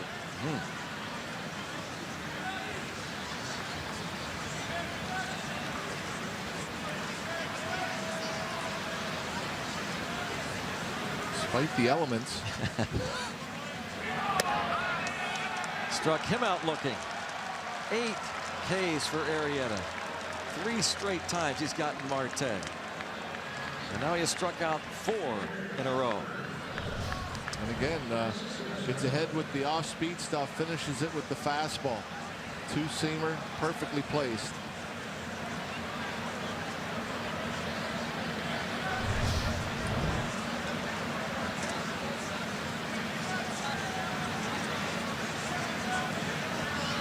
Cervelli has lined out to right and singled home 2 runs in the 4th.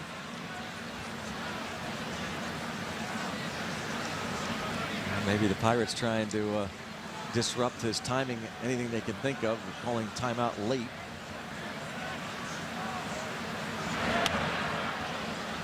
Ooh, that curveball doesn't get the call. Looked like a pretty good get me over pitch.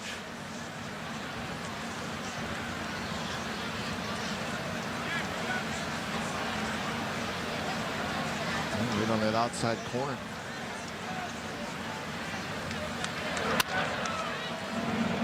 Third baseman Bryant. And Arrieta retires the side in order. 5.5 played. Cubs lead 3-2.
The Pirates 3-2 here at Wrigley Field. Well, Joe Madden's wife, Jay, is the owner of a gym in Tampa, Florida, Epic Boxing and Fitness. And a couple of years ago, Francisco Cervelli was in Tampa in the offseason, went to his favorite Italian restaurant, which, by the way, is also Madden's favorite Italian restaurant.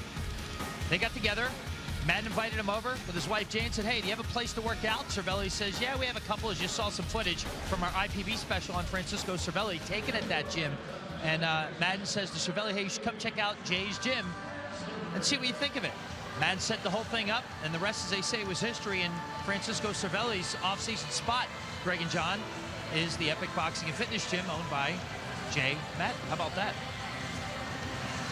So I think that's why you heard Madden talking last homestand about how much he respects Cervelli. Great guy, got to know him. But there is an edge now between these two teams that is really turning into, we've talked about a rivalry between the Pirates and the Cardinals. There's a lot of respect between these two clubs, but this is turning into something different. And a lot of it has to do with the Cubs getting better, of course. Yeah.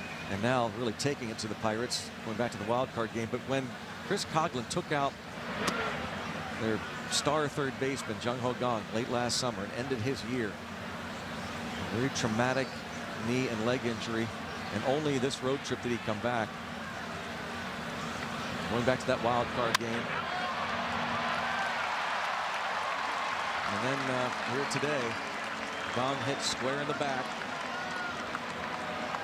Ben Zobrist on base for a third straight time. And again, it's a young group for the most part, the Cubs. They are cocky, also confident, and you know, they know they're good. They know they're good. They're going to come out and beat you. I know, there was some hostility in that, not only the wild card game, but that first series in Pittsburgh. Soler pops it way up on the right side. See who is going to call for it. Harrison.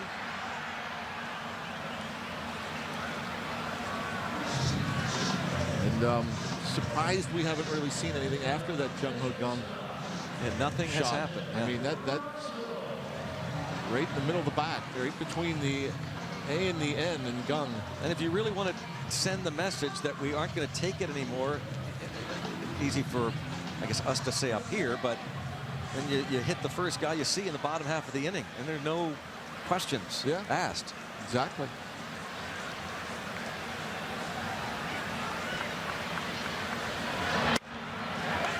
Now Now bullpen action for the Pirates as Russell takes a strike. He's flied out twice. Not been a lot of ground balls hit. Jared Hughes starts to crank it up. But this would be a good time for Locke to get a ground ball now.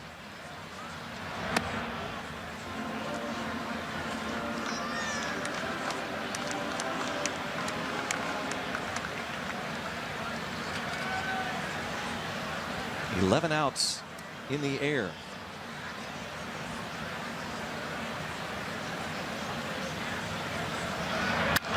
And there's a drive deep to left. Addison Russell, a two-run bomb.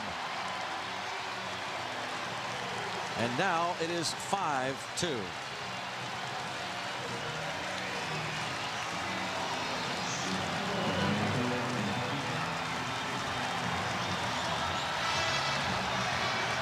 Russell's fourth. And of course, he homered yesterday. Yeah, wind or no wind, didn't matter. That ball was hit right on the button. And that was a changeup left about thigh high, middle. And he got a hanging slider in yesterday's game against Francisco Liriano. This time a changeup left up.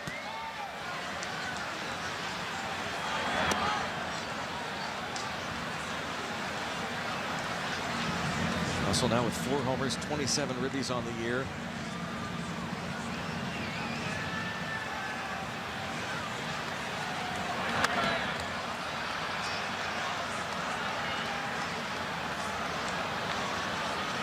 Montero just backed off the disabled list today. He's grounded out and reached on the Harrison error.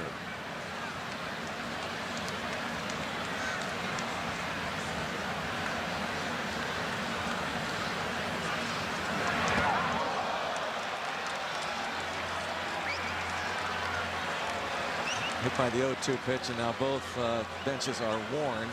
What? By the home plate umpire Brian Knight. Here comes Clint Hurdle.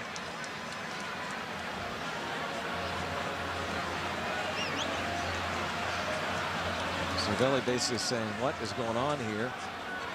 Both benches are warned.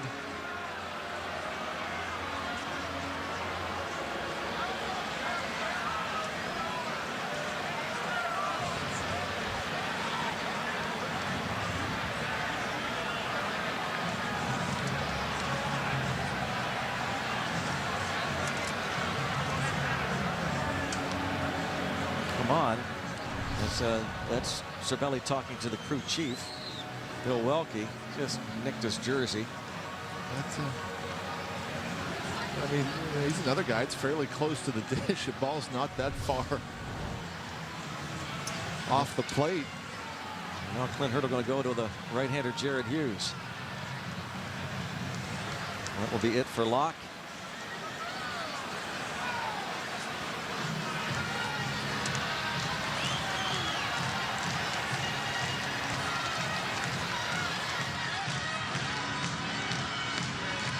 If you have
A homer by Addison Russell.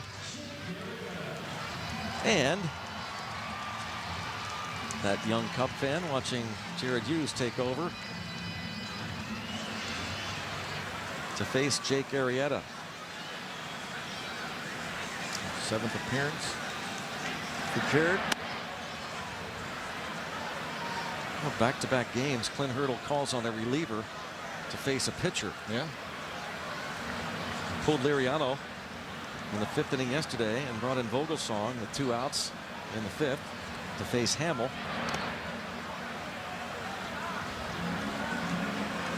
Now calls on Hughes to face Arrieta with a man on and 1 out in the 6th.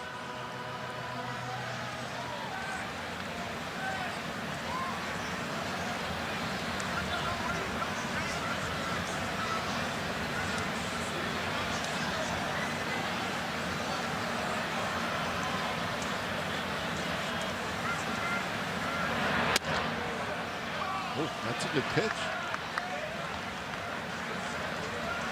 Maybe because of where Cervelli's set up, he has to reach to his backhand in the strike zone.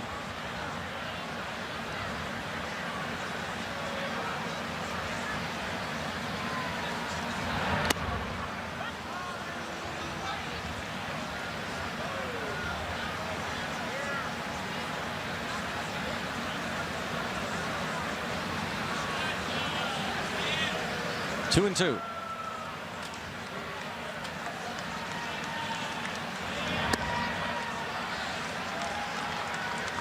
And now the full count.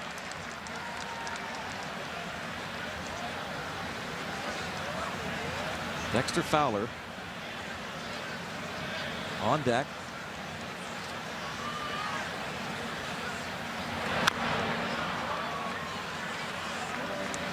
A piece of clay or something got in Cervelli's eye.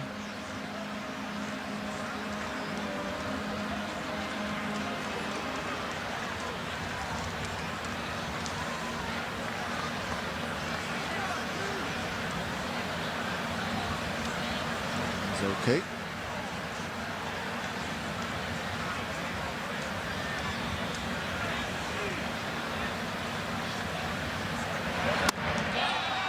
Walked him. Just gonna say, you don't see managers let pitchers hit away in those situations. Madden did, and Arrieta ends up walking. Yep.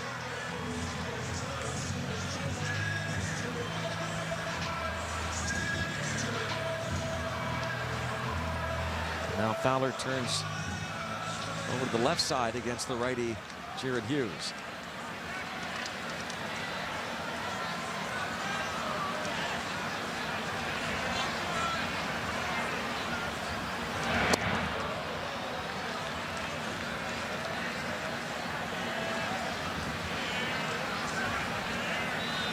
Recently back on the disabled list.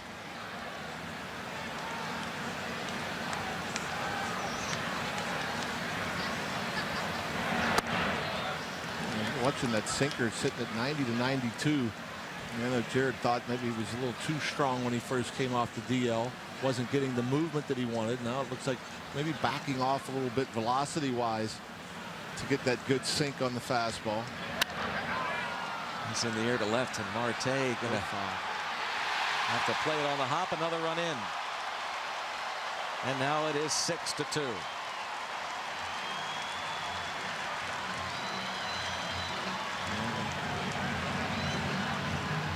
Two strikes on Montero, you end up hitting him.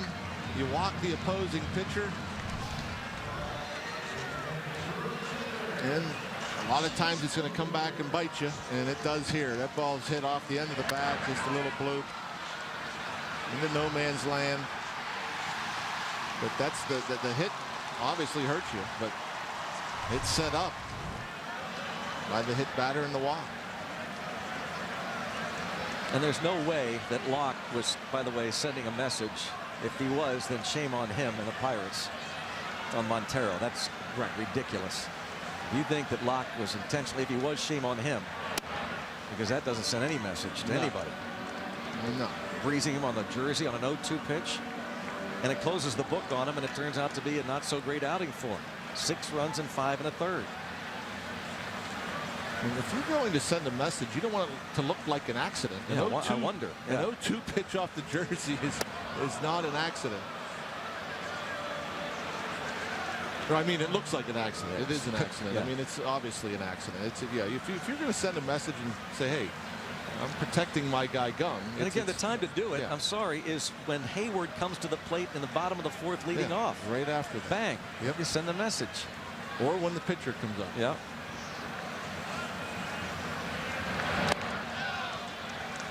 Two and one on Hayward, who ended up leading off that bottom of the 4th and reached on the infield single. Bryant followed with a walk, and then the Rizzo homer.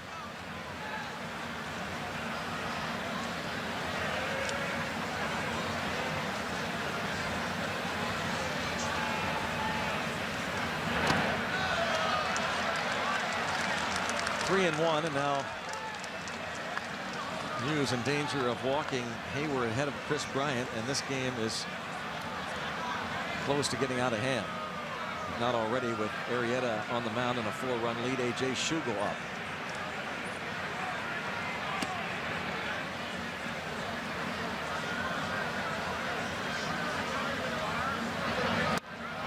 And they are loaded for Bryant.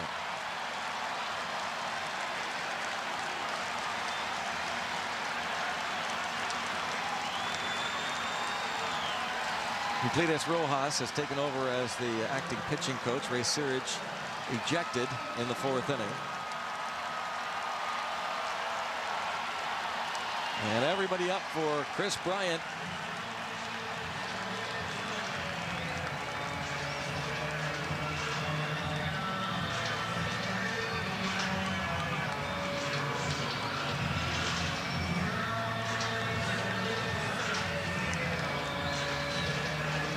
Flight out, walked, struck out against Locke.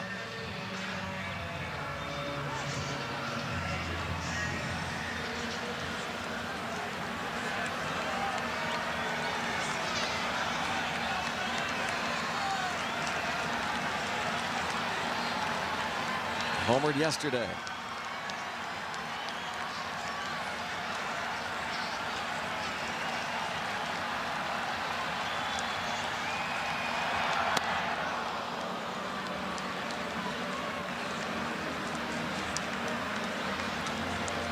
Walk to Arrieta. Now at 3rd base. Fowler, the RBI single at 2nd. Hayward walked.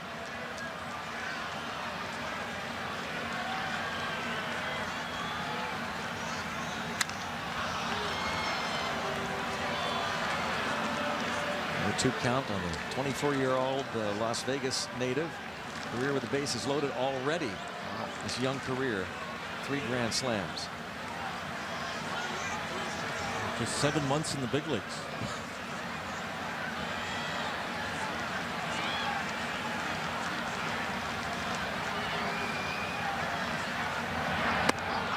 And Jared Hughes gets the strikeout of Chris Bryant for the 2nd out. And one more big batter to get.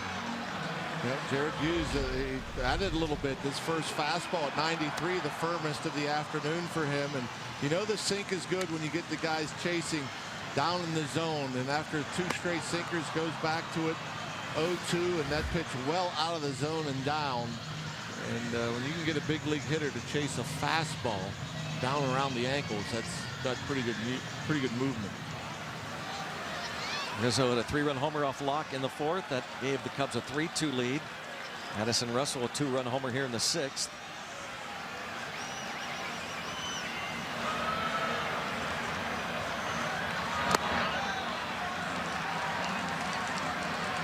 Good pick there from Cervelli.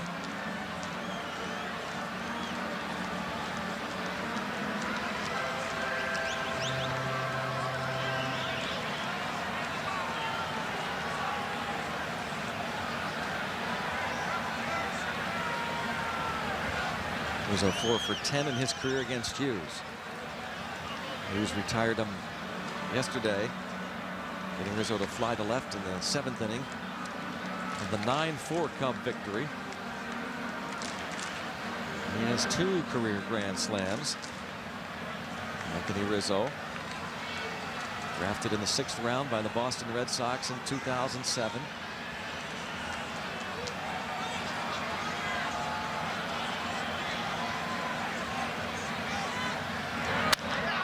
And bounced to second baseman Josh Harrison. 9 men to the plate. They score 3, and the Cubs now ahead 6-2.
September 17th, PNC Park. That's Chris Coughlin taking down Jung Ho Kang and ending his tremendous rookie season. Young writhing in pain, of course, had major surgery, just came back this road trip, and then Jake Arrieta, the first batter he has hit all season, hits Kang square in the back in the 4th inning, and there was a runner at third base, 1 out. That set up the double play, and he got it. The next batter, Josh Harrison, again a very fortuitous bounce. The ball was headed up the middle, deflected off of Arrieta. A double play, and now the Cubs and Arrieta have been rolling ever since. You want to talk about a turning point in a game? That was it. Yeah, that was big. Got a bit of a break on the double play ball, but still had Arrieta on the ropes.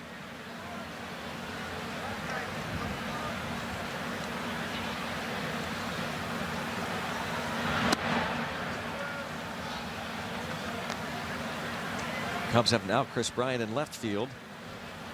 Defensive replacement, Javier Baez at third.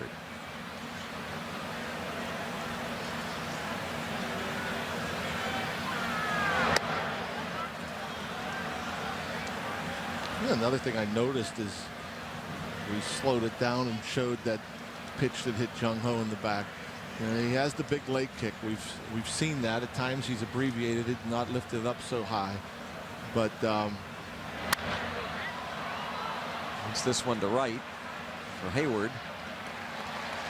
And that ball was about halfway to the plate, maybe even more than halfway to the plate. His left leg was still up in the air. It's impossible to get out of the way if your feet aren't on the ground. And that's all as you talk about timing with leg kicks and what have you as far as hitting. It's a factor when a ball is coming at you at 93 or 94 miles per hour. Harder to get away if your feet aren't on the ground. Josh Harrison has struck out and hit that ball that was headed up the middle. The Pirates leading 2-0. That would have made it a 3-0 game with Cervelli at third.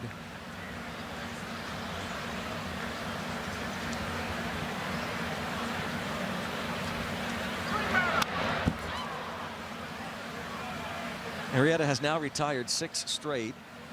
Last man to reach against him, Jeff Locke, a 1-out walk in the 5th, so he set down 8 of the last 9 since he hit Gong. And that followed the Cervelli 2-run single.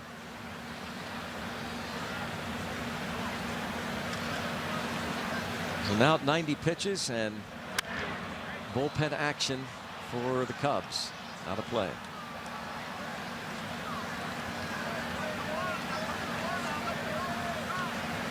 Travis Wood.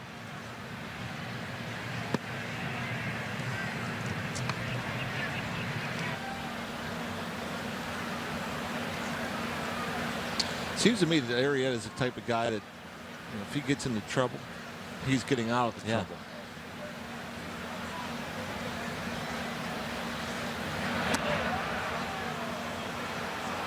2-2 on Harrison.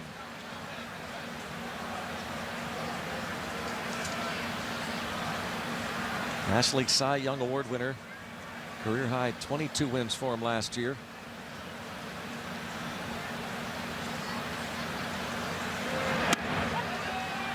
Strikes out Harrison looking. That's number 9 for Arrieta. 5 of them have come against the last 7 hitters. And the ones looking have all been fastballs. And that one right at the bottom of the zone. And 4 of the last 5 have been looking.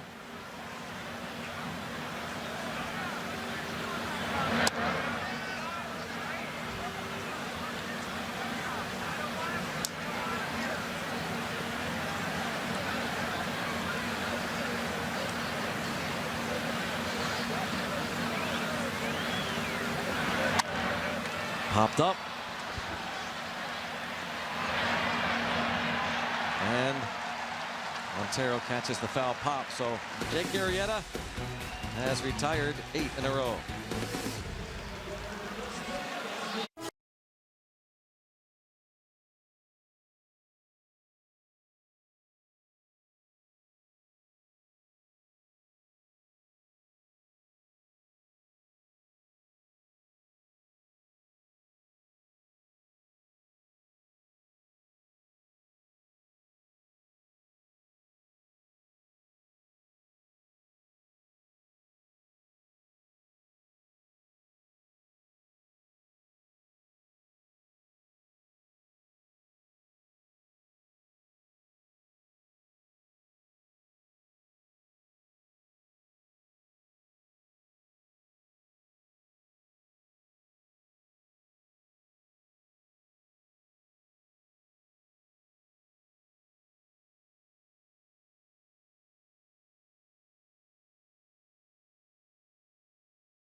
Brought to you by Kenny Ross, Total Confidence Pricing, and by Levin Furniture, the official furniture and mattress supplier to the Pittsburgh Pirates. For the best quality, service, and value, shop Levin's. Let's go Bucks! 6-2 Cubs. Jake Arrieta doing it again after the Pirates led briefly 2-0. Sean Rodriguez now takes over at shortstop. A.J. Schugel on the mound. Schugel, 11th game, 14 in the third.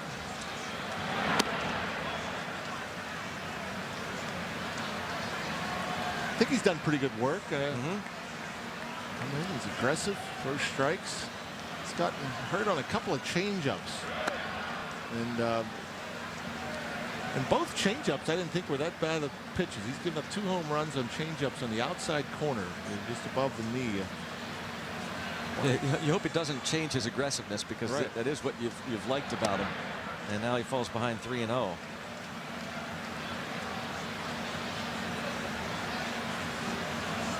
Ben Zobrist on base 3 times.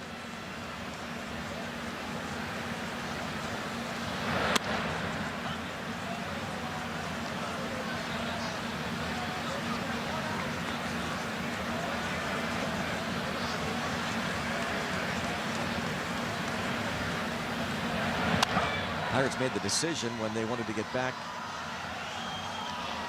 to having the 5 extra position players, bench guys, back to what we're used to seeing, that they would option lefty Kyle Lobstein to the minors.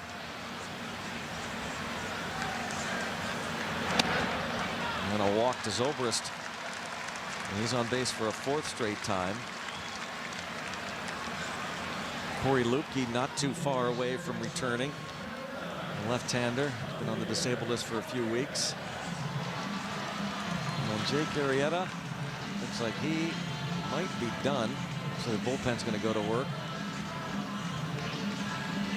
The 9th spot approaching.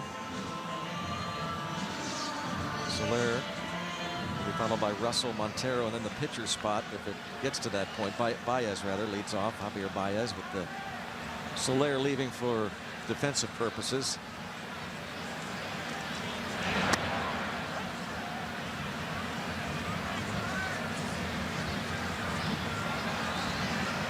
Justin Grimm looking like he'll be coming on for the 8th.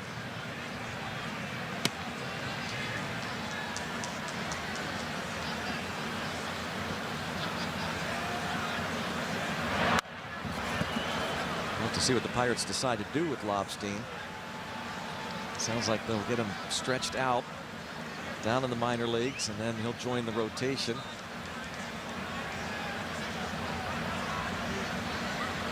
In AAA Indianapolis.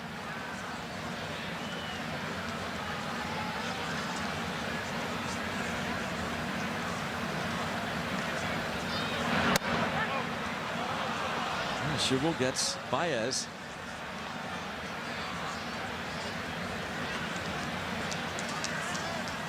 Although I've seen that many times before, getting called out on strikes and then taking a practice swing at the plate.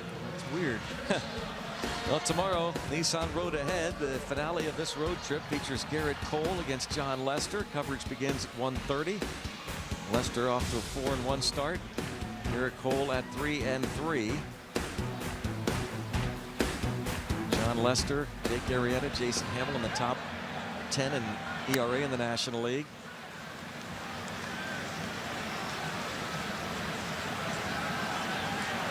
Lester at 196, is 6th in the senior circuit. Arrieta's ERA now at 131, so it took a bit of a hit. Fly ball, shallow left center. Marte calls it and gets in front of McCutchen. 2 outs. Hard to tell if they heard one another. Those two with that speed, a full speed collision wouldn't be pretty. See that wind holding it up, pushing it back towards the infield.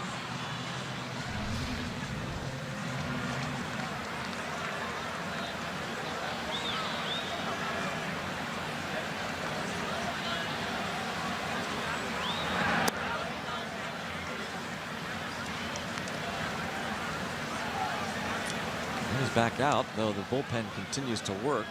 And maybe it depends on whether Montero reaches. Tommy La Stella going to pinch hit.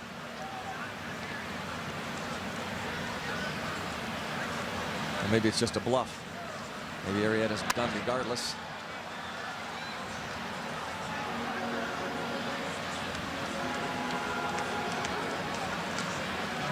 What's amazing is Arrieta, it's a guy obviously goes deep into the games, and big, strong, hard-throwing right-hander. He's only gone over 100 pitches once this year. That is interesting. Surprisingly enough.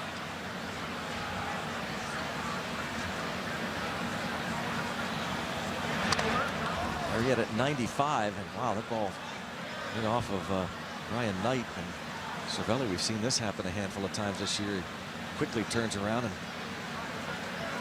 grabs the home plate umpire.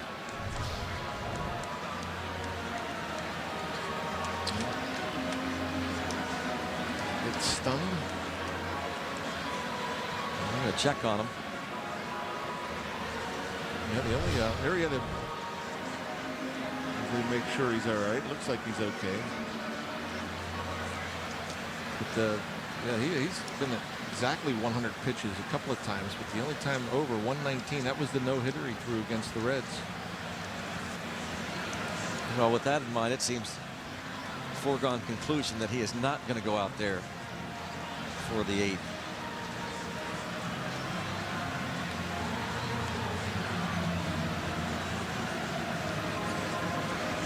Cervelli went out there to the mound and turned around to make sure that Knight was okay.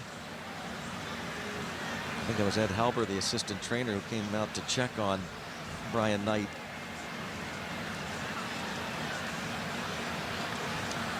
Concussion issues for catchers and umpires. Those three, Montero, Cervelli, and now off the mitt, allows Zobrist to move up. Cervelli back out to go over signs with the runner at second base. That changeup, a lot of movement on it. Just off the end of the glove. He's coming in like a screwball.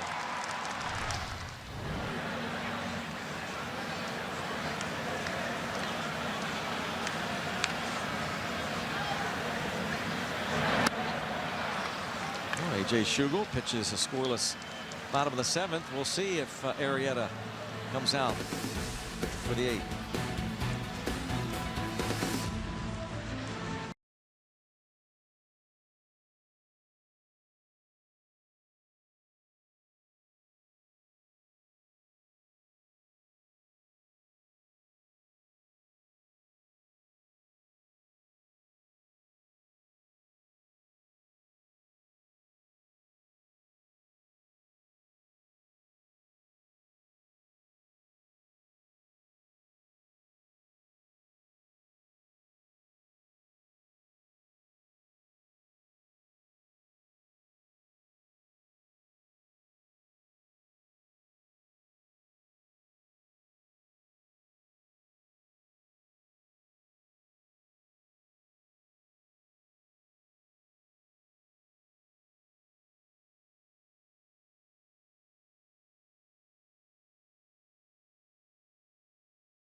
Of the Pittsburgh Pirates and may not be reproduced or retransmitted in any form, and the accounts and descriptions of this game may not be disseminated without the express written consent of the Pittsburgh Pirates. And Jake Arrieta does go back out there. Just a reminder, as you enjoy a cold one, to look forward to Miller time later in the game, brought to you by Miller Lite.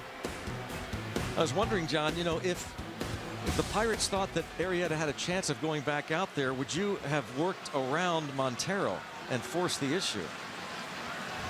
Yeah. I mean, you know, the way Arrieta's going, he's just carving him up now. Yeah, I mean, that's... Take your chances with a bullpen, or, again, force Madden to make a decision there. He had the bullpen going and probably would have pinch hit for Arrieta. Yeah, I mean, that would have been a bit unorthodox. That, you know, obviously giving them an opportunity to add on, but it does get the best pitcher in the game out of there almost for certain.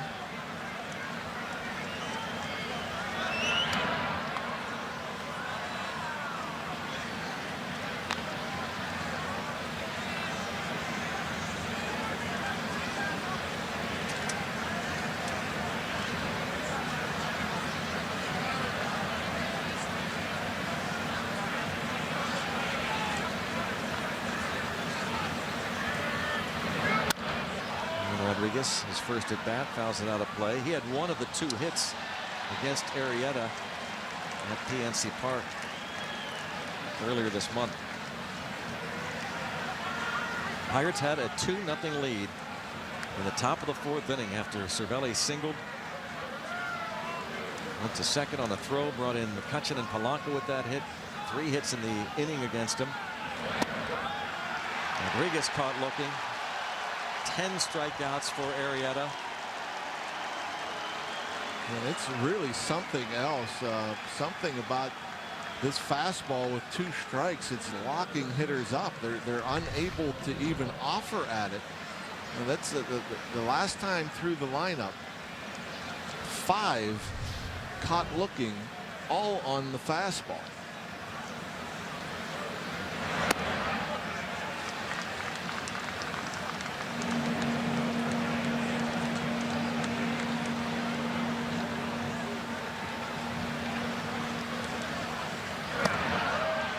Jaso was caught looking in the 5th.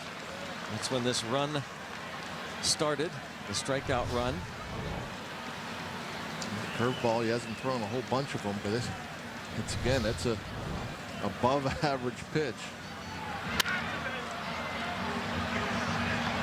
And at this point, it feels like a little bit of a victory that the Pirates get wood on it. That's how good Arrieta is now.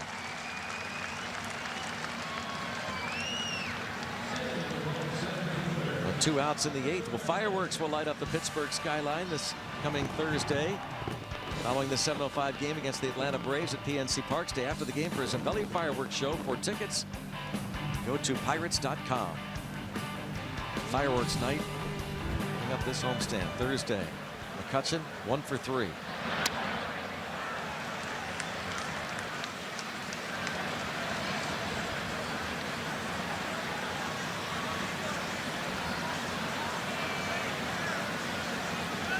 So Arrieta over 100 pitches for the 2nd time now this season.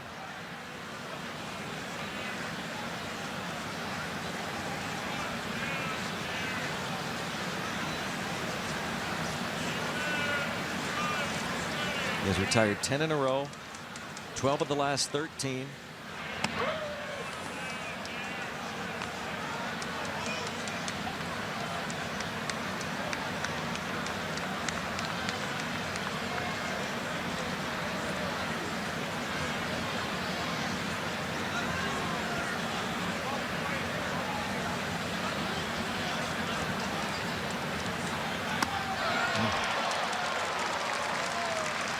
Not much change in the velocity either. From the 1st inning till here in the 8th. 107 pitches in. He's been right there at 93, 94 miles per hour.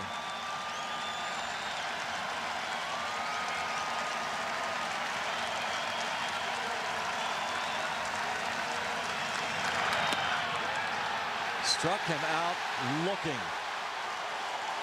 That's 11.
Leicester, finale of this series and the road trip.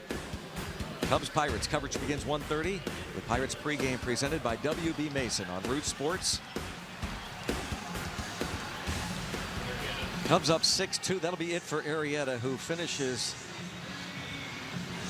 with 11 strikeouts. He retires 11 straight Pirates, 7 of them via the strikeout, 6 of those 7 looking. Sets down 13 of the last 14. I saw him bend but not break in that 4th inning. Gave up the 2 runs, and the ball that Harrison hit could have been the difference in the game. Certainly changed the complexion of that inning. And then right away in the bottom of the 4th, a hit, a walk, a home run by Rizzo. They added 3 more in the 6th. The Stella bats for Arrieta.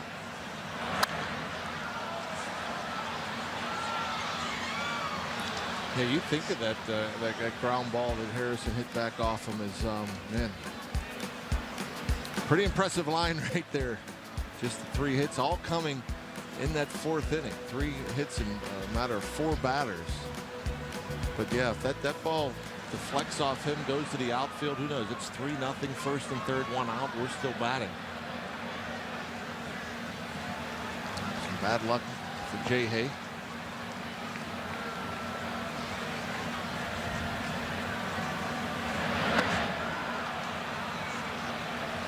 Schugel gets another strikeout himself. And the 11 punch-outs, by far the most this season for Jake Arrieta. It's just mind-boggling the amount of fastballs taken for strike 3. The looking at the end. I mean, since that string started, when he struck out Jaso looking for the 2nd out of the 5th inning. 7 strikeouts of the 11. Coming against the last 11 batters he faced, and 6 of them went down looking. And all on the fastball.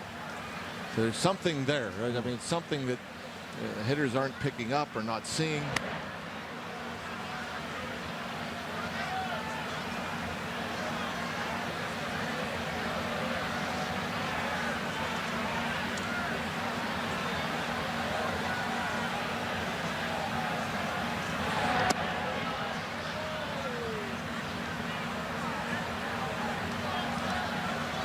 Fowler had an RBI single off Jared Hughes.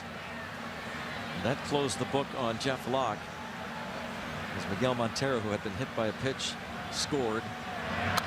Locke goes 5 1/3, 6 runs, 6 hits, 2 walks, 3 strikeouts. And talking a lot about Arrieta, and yeah, the Cubs 3 outs away from making it 6-0 against the Pirates. Pirates have got to figure out this pitching. It is without question the glaring hole on this Pirates team. The weak link is pitching staff. Yeah, we talked about it at the open. The offenses, the Cubs and the Pirates, and how close they are statistically. I mean, very similar.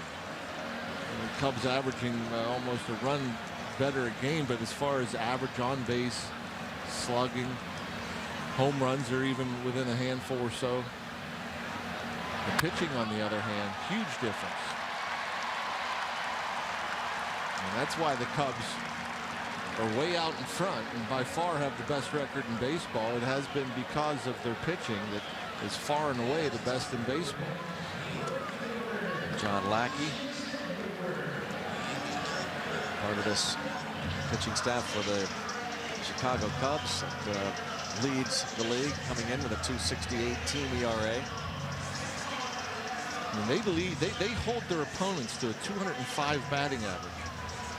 And how about against righty hitters, the team pitching staff?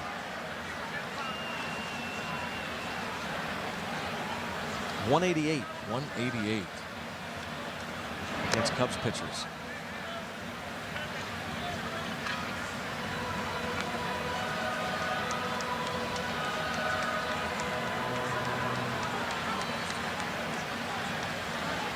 That righty hitter doubled to lead off the 4th against Arrieta. He's in the 8-game hitting streak, but A few bright spots today after the Pirates had that 2-0 lead. McCutchen off with a double into the gap, and then Polanco singled into third, and after Marte struck out, Polanco stealing second. 2-run hit by Cervelli and going to second on the throw home. Went to third on a wild pitch. Jung Ho Kang hit by a pitch. And then the Harrison hard hit ball that was headed up the middle, deflected off of Arrieta to Ben Zobrist. And they turned it into an inning-ending double play. Bottom of the fourth. Almost immediately after that, the Hayward infield hit that led to the 3-run homer by Rizzo. That's line to right. Yep, Hayward is starting to get locked in. That's his third hit. He's on base for a fourth straight time. And that's again, you think of the things that this offense has been doing is a fastball up in the zone. Hayward able to turn it around. You figure without really much from Hayward, Schwarber on the DL. Montero just off the DL. Spent a couple weeks on the disabled list.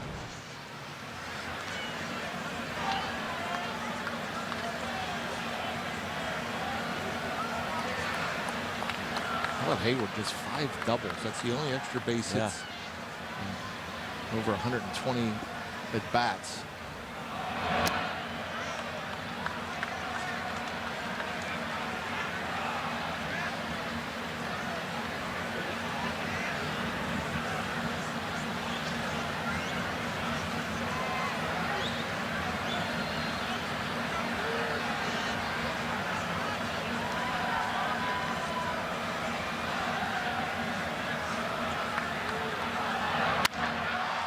Toward left.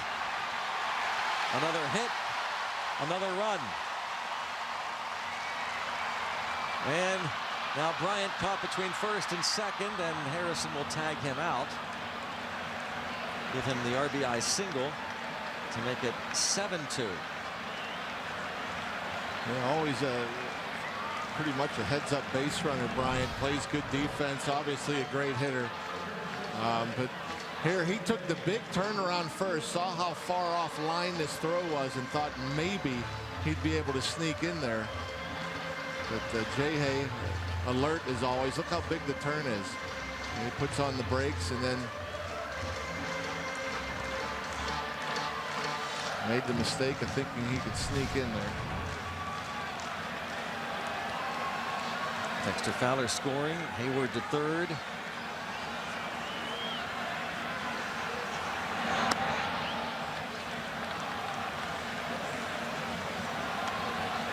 Cubs now with 10 hits.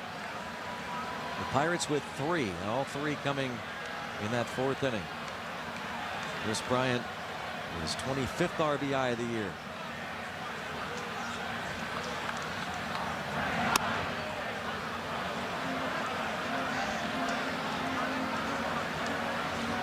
His buddy Anthony Rizzo at the plate. Home run number 11 in the 4th.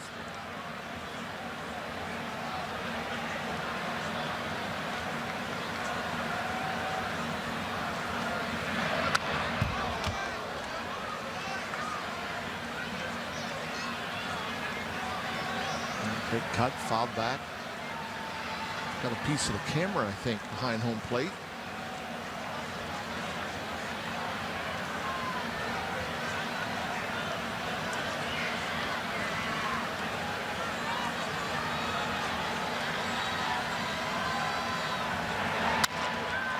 Look at that. Roller up the middle, 8-2.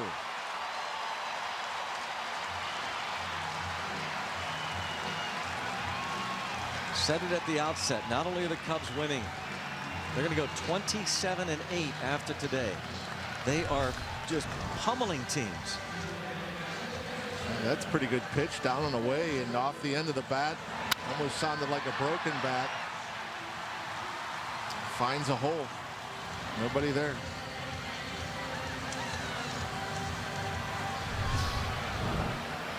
They've now outscored the Pirates in 5 games, 37-11. And you get the idea they enjoy it. Oh yeah, they enjoy not just winning, but just stepping on the neck. Yep. And holding them down, and just there's some arrogance here, no doubt about that.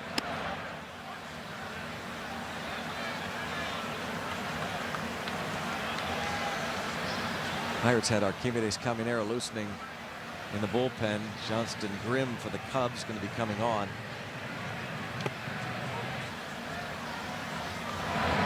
Looked like that phone call went down to the bullpen, said shut it down, no sense in continuing Caminero's warm-ups. Now with an 8-2 lead.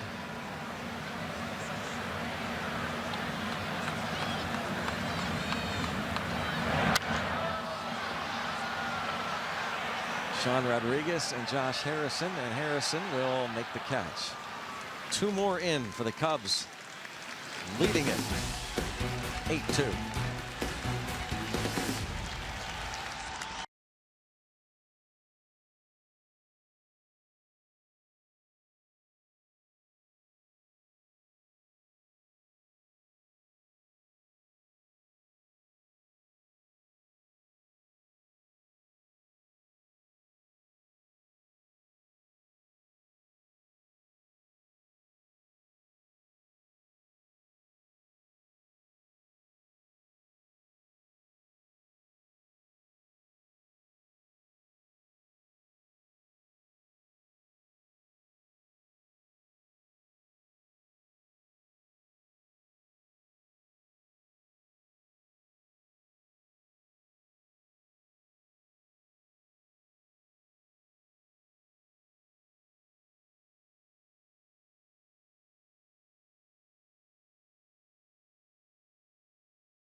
Shots from the Allegheny Health Network Super Mode for the sounds of 6 a.m.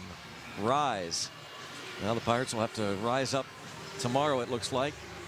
Garrett Cole will take the hill. Great matchup tomorrow. Garrett Cole, John Lester. There's always a lot of Pirate fans in town.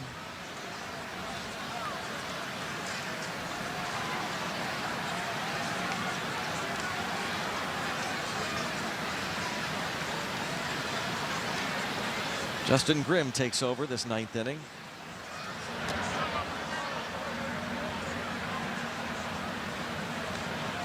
th appearance, a 5.40 ERA, a couple of homers, 14 punch-outs.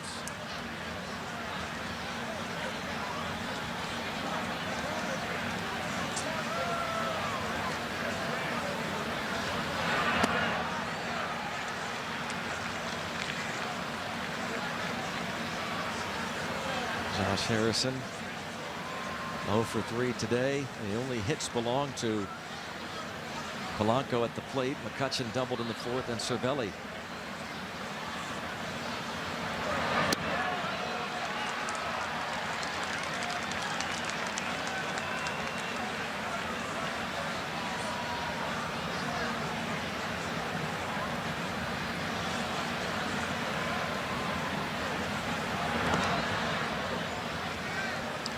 Definitely some frustration, I'm sure.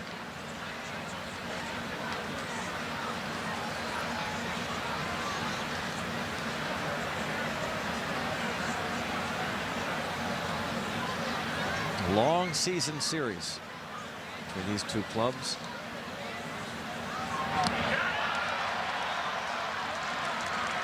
No doubt the Cubs have dominated the first 5,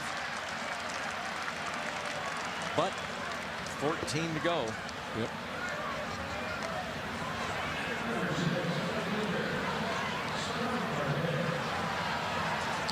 Garrett Cole will be chomping at the bit. Yeah. He can't wait till tomorrow afternoon.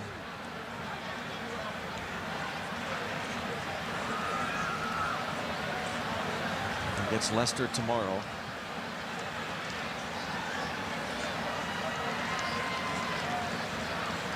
Cole 7-2 in 10 career starts during the regular season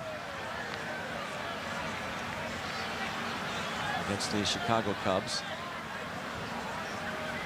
He lost to Jason Hamill at PNC Park a couple of weeks ago, lasting just 4 2/3 innings. So he knows he's got some work to do to bounce back from not only that start, but that very frustrating wild card loss to Jake Arrieta. Yep. And Marte taking some time. That's one of those pitches there where the ball comes riding up and in. His hands are coming towards the pitch. It didn't hit and miss his hand by much. That's something that's been on his mind. He's been frustrated about getting hit in his hands, wrist area. In the air to center.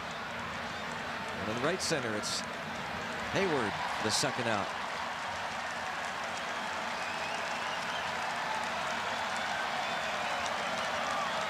Talk about frustrating. It's a frustrating day for Starling Marte. Yep. 3 strikeouts and a pop out to right. 2 away.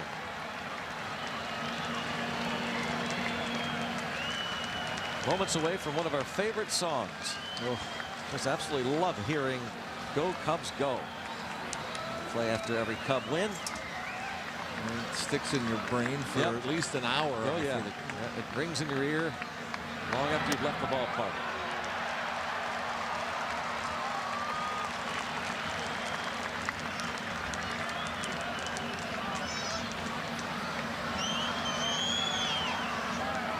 Oh, 0-1 on Cervelli.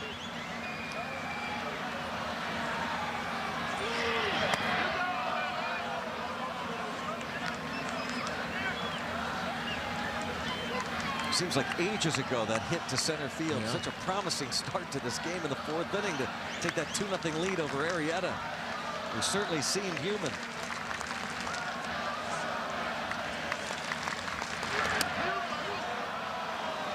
And then you got this big lead here for the Cubs, and Grimm with 2 outs in the 9th. Doesn't want to throw a fastball to Francisco.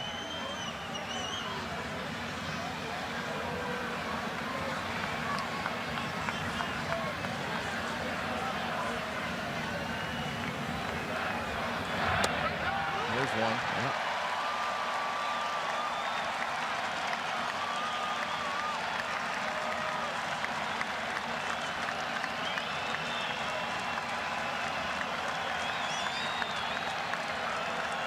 Rizzo drove him 4 of the 8 runs today.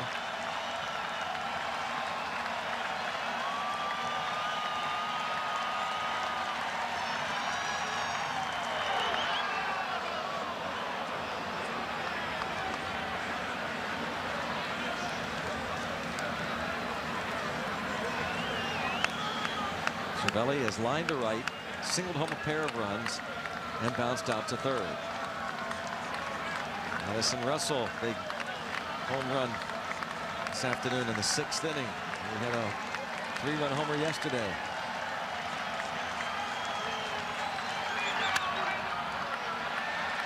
Baez. The Cubs win the first 2 games of this series and the first 5 games of this season series. Again, the Cubs flex their muscles, and an incredible 27-8 start to this year. Jake Arrieta is 7-0. Can't cool them off. You hope to cool them off tomorrow, but yep, they're playing like bullies. Yep. Yeah, they really are. Bullying everybody. Yep. on the mound, at the plate, they just cannot do anything wrong, and they are having a lot of fun beating up on teams. So look for the series win, the salvage the series tomorrow with Cole. Here's that song. We'll be back here at Wrigley, but first we go back to the studios, Paul and T. All right, Greg and John, thank you very much. And just as we promised during the course of the broadcast, it's time for Miller Time.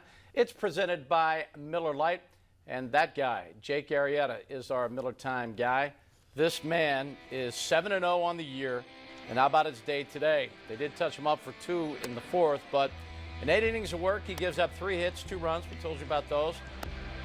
Strikes out 11. That is a season high. And he did walk a couple of batters through 108 pitches, 69 for strikes. Jake Arrieta goes to a perfect 7-0, and the Cubbies are now 27-8. Teague and I are just getting started here. Pirates postgame straight ahead right here on Root Sports.